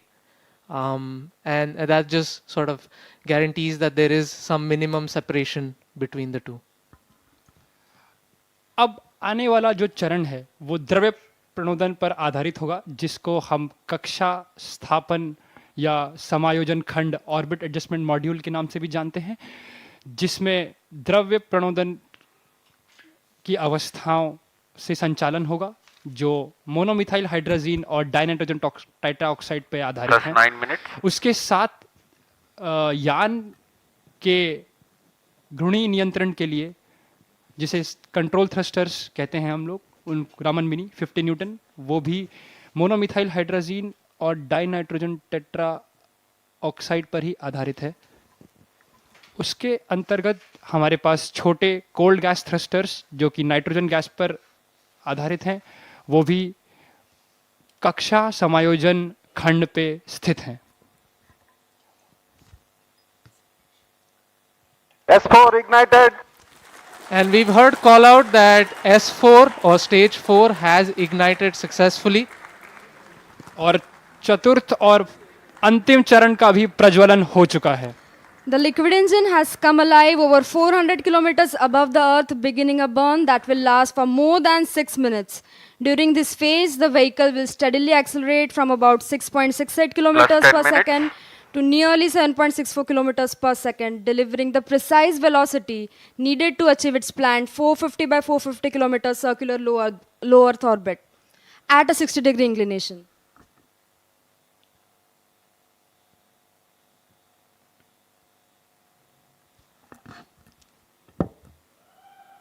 और यहाँ पे आप देख सकते हैं कि प्रक्षेपण नियंत्रण केंद्र में उत्साह का एक प्रसंग आ चुका है और आपके ऑन बोर्ड प्रक्षेपक पर्दों पर हम देख सकते हैं कि पेलोड्स या जो उपग्रह हैं उनका एक चित्र, यहाँ पे सारे उपग्रह अपने स्थान पर स्थित हैं।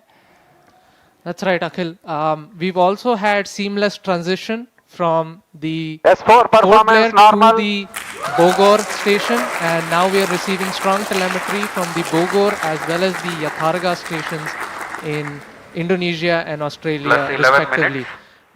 The current altitude of the vehicle is 426 kilometers. Our target is near 450.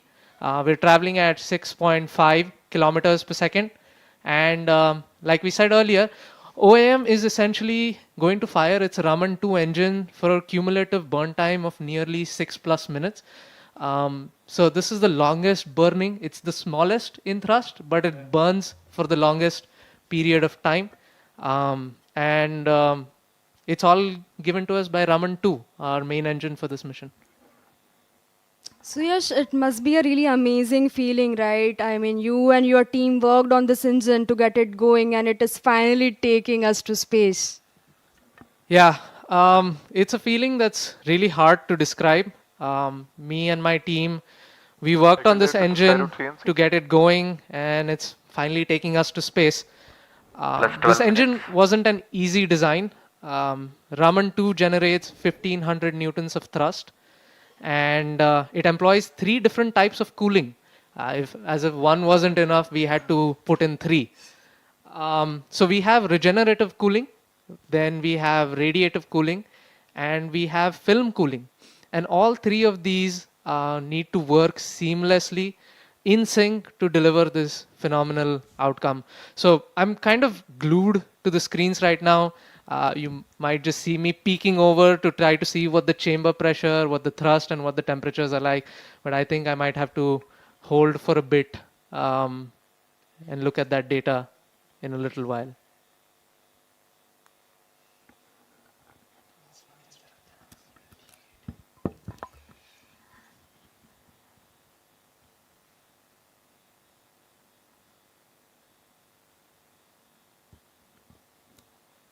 So while I was talking about Raman-2 and how difficult it was to essentially design an engine this small,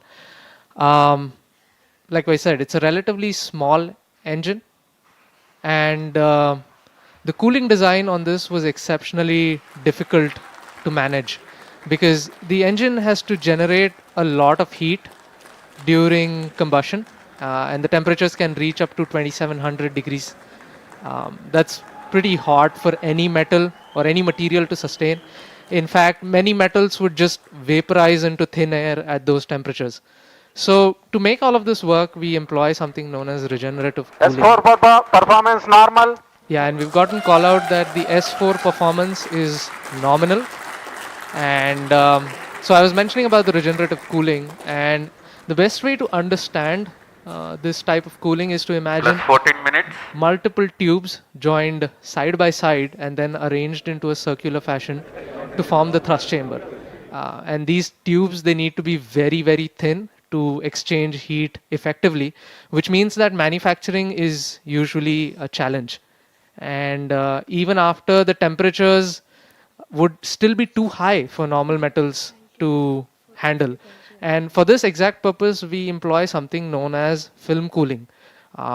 And even though it sounds like a fancy name, it just involves injecting fine jets of fuel along the walls of the chamber to effectively add a barrier of colder gas between the combustion chamber and the metal walls. And essentially, one question I get asked very often is, if it's like that, then why is it called regenerative cooling, right? The whole thought process is the tiny tubes that we just talked about. Those tubes performance normal plus 15 minutes. और यहाँ पर हमको mission नियंत्रण केंद्र से संकेत मिल रहे हैं कि चतुर्थ चरण का भी परफॉर्मेंस सामान्य है और अभी यान 450 किलोमीटर की ऊंचाई तक पहुंच चुका है जो कि उसका निर्धारित कक्षा है और कोस्ट फेज प्रारंभ है. जी हाँ. And it's traveling at 7.3 kilometers per second at an altitude of 453 kilometers right now. So coming back to the regenerative cooling point of things, the tiny tubes around the thrust chamber of the engine essentially have fuel pumped through it. S4 thrust cutoff.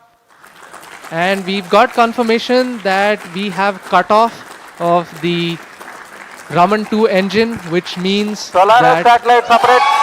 And we have separation of the Solaris satellite and the Scope satellite. Both satellites have been deployed. Successfully. successfully, and we have reached space on our first attempt successfully. इतिहास में पहली बार एक यान ने अपने प्रथम परीक्षण उड़ान में ही उपग्रहों को उनकी निर्धारित कक्षा में स्थापित कर दिया है. And now comes something very, very interesting.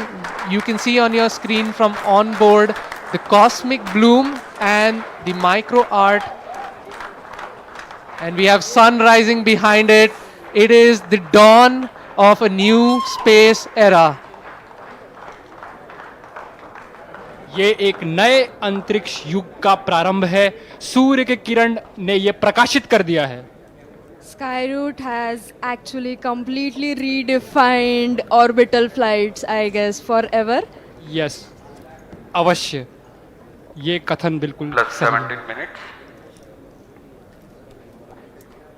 So right now we are awaiting the Cosmoserve satellite to perform. Vikram-1 Agaman mission is a grand success.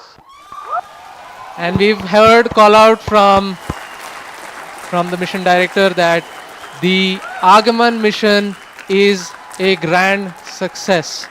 सफलतापूर्वक प्रथम मिशन आगमन ने इतिहास के पन्नों में अपना नाम अंकित कर दिया है. Hello space, we have arrived.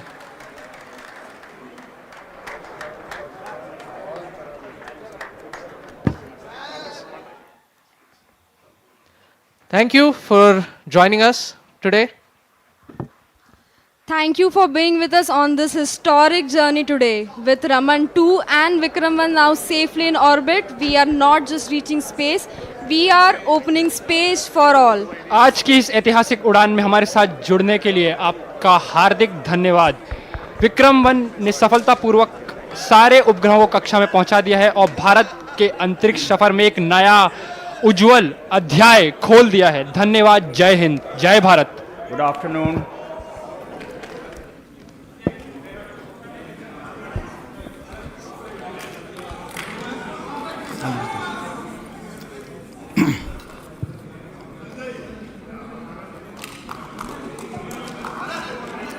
Good afternoon, everyone. We'll let them celebrate.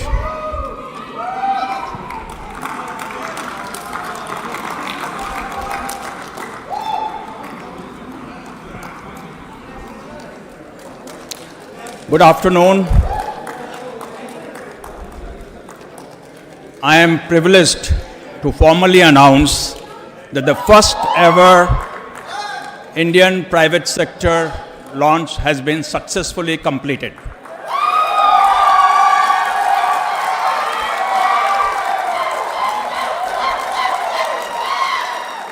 Not only did Vikram-1 meet its mission objective, which was simply to clear the tower.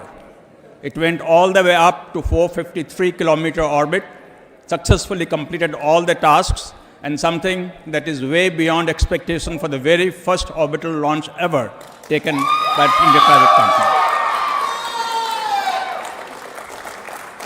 There is not much more that I want to say on this occasion. I would like to invite Pavan and Bharat to talk about their journey and how they feel today, this momentous milestone that Indian private sector space initiatives have had. And I would like to thank everyone involved in this, of course the Skyroot team.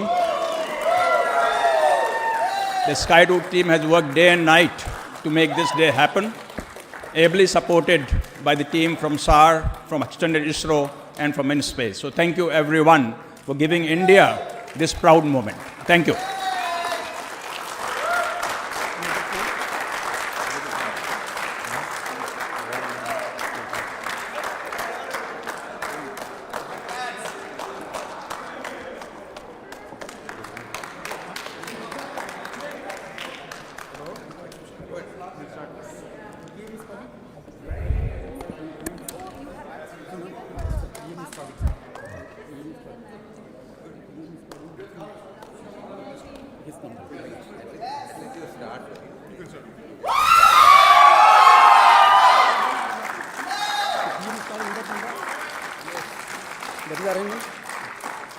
You can start pouring. No, let's wait.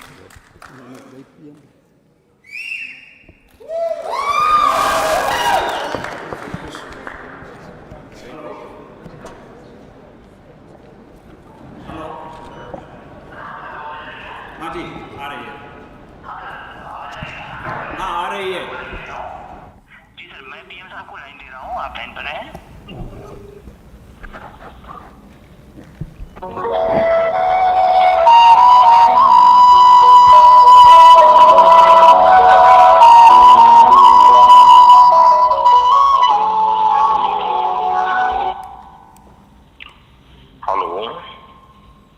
Hello hello sir. Hello, नमस्ते। कौन बोल रहे हैं? Hello, we are Pavan and Bharat from Skyroot. कौन बोल रहे हैं? Sir, we are very privileged to hear you. First, your voice after the success. पवन, भारत और पूरी टीम, सबसे पहले तो आपको बहुत बहुत बधाई। आपने दो काम किए हैं। एक तो आसमान में नए पौधे गाड़ दिए हैं और दूसरा जमीन में भी उस रूट्स को आपने मजबूती दी है जो देश के नौजवानों को आगे आने की प्रेरणा देगी। और मुझे ये सफलता के लिए तो आनंद होना था, लेकिन आप लोगों ने जिस कमिटमेंट के साथ मेहनत की, और मैं जब आपके इंफिनिटी कैंपस के उद्घाटन के लिए आपके साथ जुड़ा था, मेरे तो मन करता था मैं पहुंचूं, लेकिन पहुंच नहीं पाया, लेकिन आपके साथ वीडियो से जुड़ा था। और आज भी मैं इस पूरे लॉन्चिंग कार्यक्रम को देख रहा था। कब से मेरा ध्यान जो गया, आपकी पूरी टीम 25-30 साल की दिखती है, ये मुझे और खुशी दे रही थी। शुरू में आपके चेहरे पर चिंता भी नजर आती थी, लेकिन फिर मैं देख रहा था कि खुशियों से माहौल भर गया। मैं आपको, आपकी पूरी टीम को इस महत्वपूर्ण निर्णय के लिए और महत्वपूर्ण सफलता के लिए मैं बहुत बहुत बधाई देता हूं। जब हम स्पेस को प्राइवेटाइज करना चाहते थे, तब मेरे सामने कई सारी आशंकाएं रखी गई थी। ये तो हो नहीं सकता, कैसे करोगे, वैसे करोगे, लेकिन मैं इसको आगे बढ़ता ही गया। अब आपके कारण मेरे उस निर्णय को ताकत मिल गई है। अब मेरी टीम भी स्वीकार करेगी, यहां देश के नौजवानों पर भरोसा करना चाहिए, उनको काम देना चाहिए, और वो करके दिखाते हैं। आपने काम करके दिखाया है। मैं आपकी और आपकी टीम को फिर से एक बार बहुत बहुत बधाई देता हूं।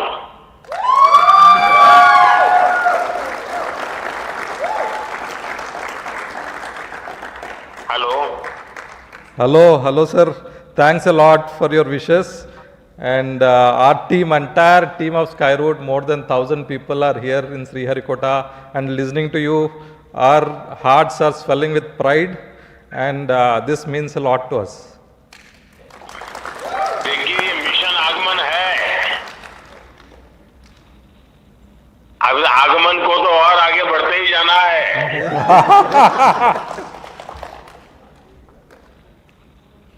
Sure, sir. और सर आपका कार्ड जो आप भेजे थे, that has successfully reached space and you have written Vande Mataram. So Vande Mataram is in orbit. देखिए, मेरे लिए बहुत खुशी की बात है, जब आपने सुझाव भेजा तो मेरे मन में कई विचार आए थे, लेकिन आखिर मैंने सोचा मैं सिर्फ वंदे मातरम लिखूंगा। उसके दो कारण थे। इस बार हमारा देश वंदे मातरम के 150 वर्ष मना रहा है, तो मैं चाहता था कि इसको एक नए तरीके से मनाएं, और वंदे मातरम ही था जिसने देश के नौजवानों को हमेशा देश के लिए जीने मरने की प्रेरणा दी थी। और आज वंदे मातरम हमें देश के लिए जीने की ताकत देता है और आप लोगों ने जी करके दिखाया है। आपका जो कुछ भी मिशन है, मैं इसको एक प्रकार से वंदे मातरम मिशन ही देखता हूं कि भारत माँ की गरिमा को नई ऊंचाइयों पर पहुंचाना, नई पीढ़ी को टेक्नोलॉजी को लाभ देना और नई पीढ़ी को टेक्नोलॉजी में आने के लिए प्रेरित करना, हर प्रकार से। और उसमें से मेरे मन में विचार आया कि लंबा कुछ ना लिखूं, सिर्फ वंदे मातरम मेरे भाव व्यक्त करूं। और मुझे खुशी है कि कल आपने उस बात को मीडिया से भी शेयर किया और आज इस सफलता के साथ वंदे मातरम का भाव भी नई ऊंचाइयों को पार कर रहा है। Thank you, sir.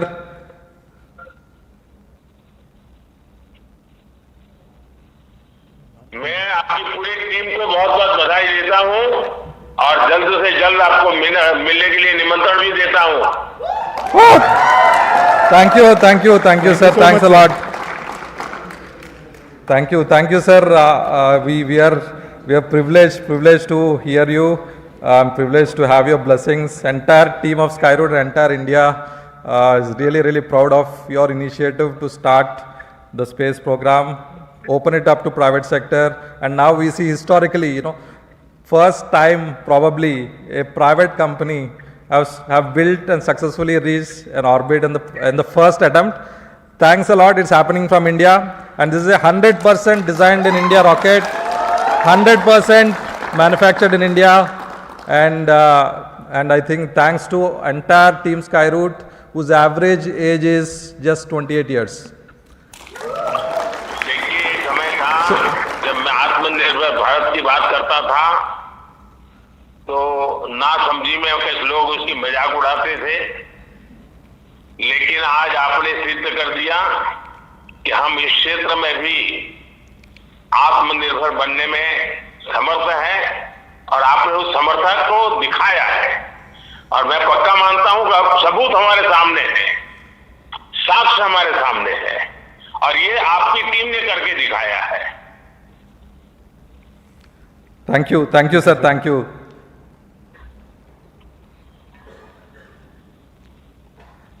आज तो आपकी टीम खुशियां मनाने में लग रहेगी। जरूर सर, एंड इनफैक्ट हम जब 2018 में स्काईरूट स्टार्ट किया था, उस टाइम पॉलिसी नहीं थे, there was no funding environment और प्राइवेट सेक्टर में टैलेंट भी नहीं था, और हम फिर से हमारा जॉब्स छोड़ के स्काईरूट चालू किया था। And now we are very proud that the government is enabled us and opened up the sector to private players, and now we stand as India's first private company which have launched a rocket to orbit and also created a global milestone, all from India, with a fully Indian team, 100% built in India. Thanks a lot for enabling this journey and also setting a big vision for 50 launches in 2030. Definitely I don't see it as a challenge, sir. Thanks a lot for your encouragement and looking forward to meet you, sir, in person. आप आगे बढ़िए, मैं पूरी तरह आपके साथ हूँ और आपको तो आगे बढ़िए नहीं कहना चाहिए, मुझे कहना चाहिए और ऊपर उड़िए। Thank you, sir. जरूर sir, thank you, thanks a lot, sir. चलिए, बहुत अभी आपको कुछ न कुछ काम होगा, लेकिन सबसे पहले मेरा आपकी टीम को सचमुच में मुझे देखकर तो खुशी हो रही थी कि इतने मेरे देश के नौजवान क्या कमाल कर रहे हैं। यही मेरे लिए खुशी की बात थी। बहुत बहुत बधाई फिर से एक बार और बहुत बहुत शुभकामनाएं। और आपने जो टारगेट तय किया है वो समय से पहले टारगेट पूरा होगा, मुझे पक्का विश्वास है। Thank you sir, thanks a lot. हम जरूर कोशिश करेंगे। All the best. Thank you.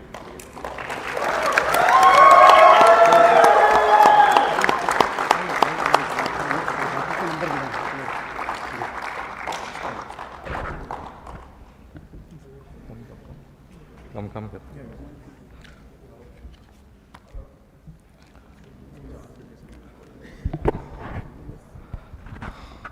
Absolutely no words. Absolutely no words. Go! Go! It's so heartening to hear the Honorable Prime Minister talk so highly about Skyroot, so highly about India's youth. I think this is a historic moment, not just for Skyroot, for India, and also entire global space sector. In the first attempt reaching orbit, I never thought it was possible, and Skyroot team made it possible. Big shout out to this phenomenal team which made it happen. And in fact, this launch was nothing short of a suspense movie. We all experienced the highs, and never have we seen such suspense. And I think it's all worth it at the end. And I think really happy today, and that we have achieved something very rare, very unique. It shows the potential of India's talent. And today, in fact, we stand here at one of the best spaceports in the world, and we are very proud to launch Vikram-1 from the most versatile launch pads in the world, and really thank ISRO for enabling this. And more importantly, I would like to appreciate and also thank entire InSpace team, which has efficiently authorized this launch. And in fact, I've seen companies waiting for launch authorization for so much time, and India has proved it that government is the most efficient. And in fact, they enabled this launch in record time. There was zero delay in authorizing India's first private orbital launch.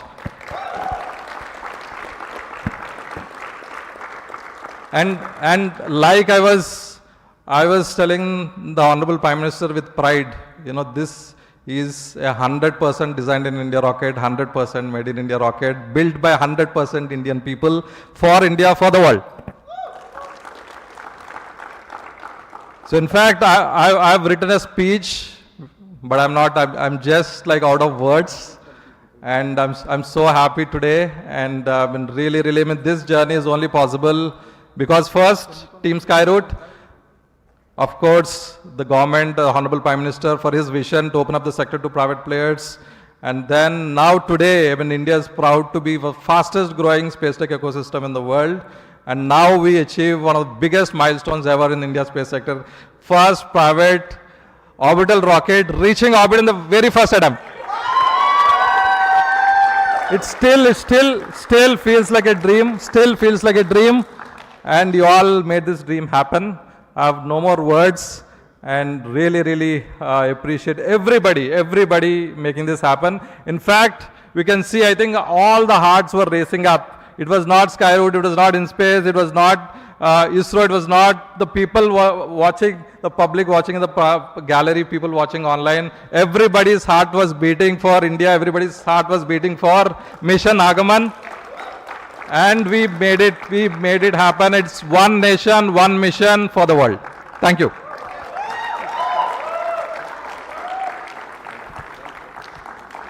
So I request all the Skyroot folks here, just come up on the stage. Don't leave any inch remaining on the stage. Please occupy the stage now. So as mentioned, there's simply we wanted to prepare something, but there's just simply no words. I just wanted to send the deep sense of gratitude to InSpace for being the enabling pillar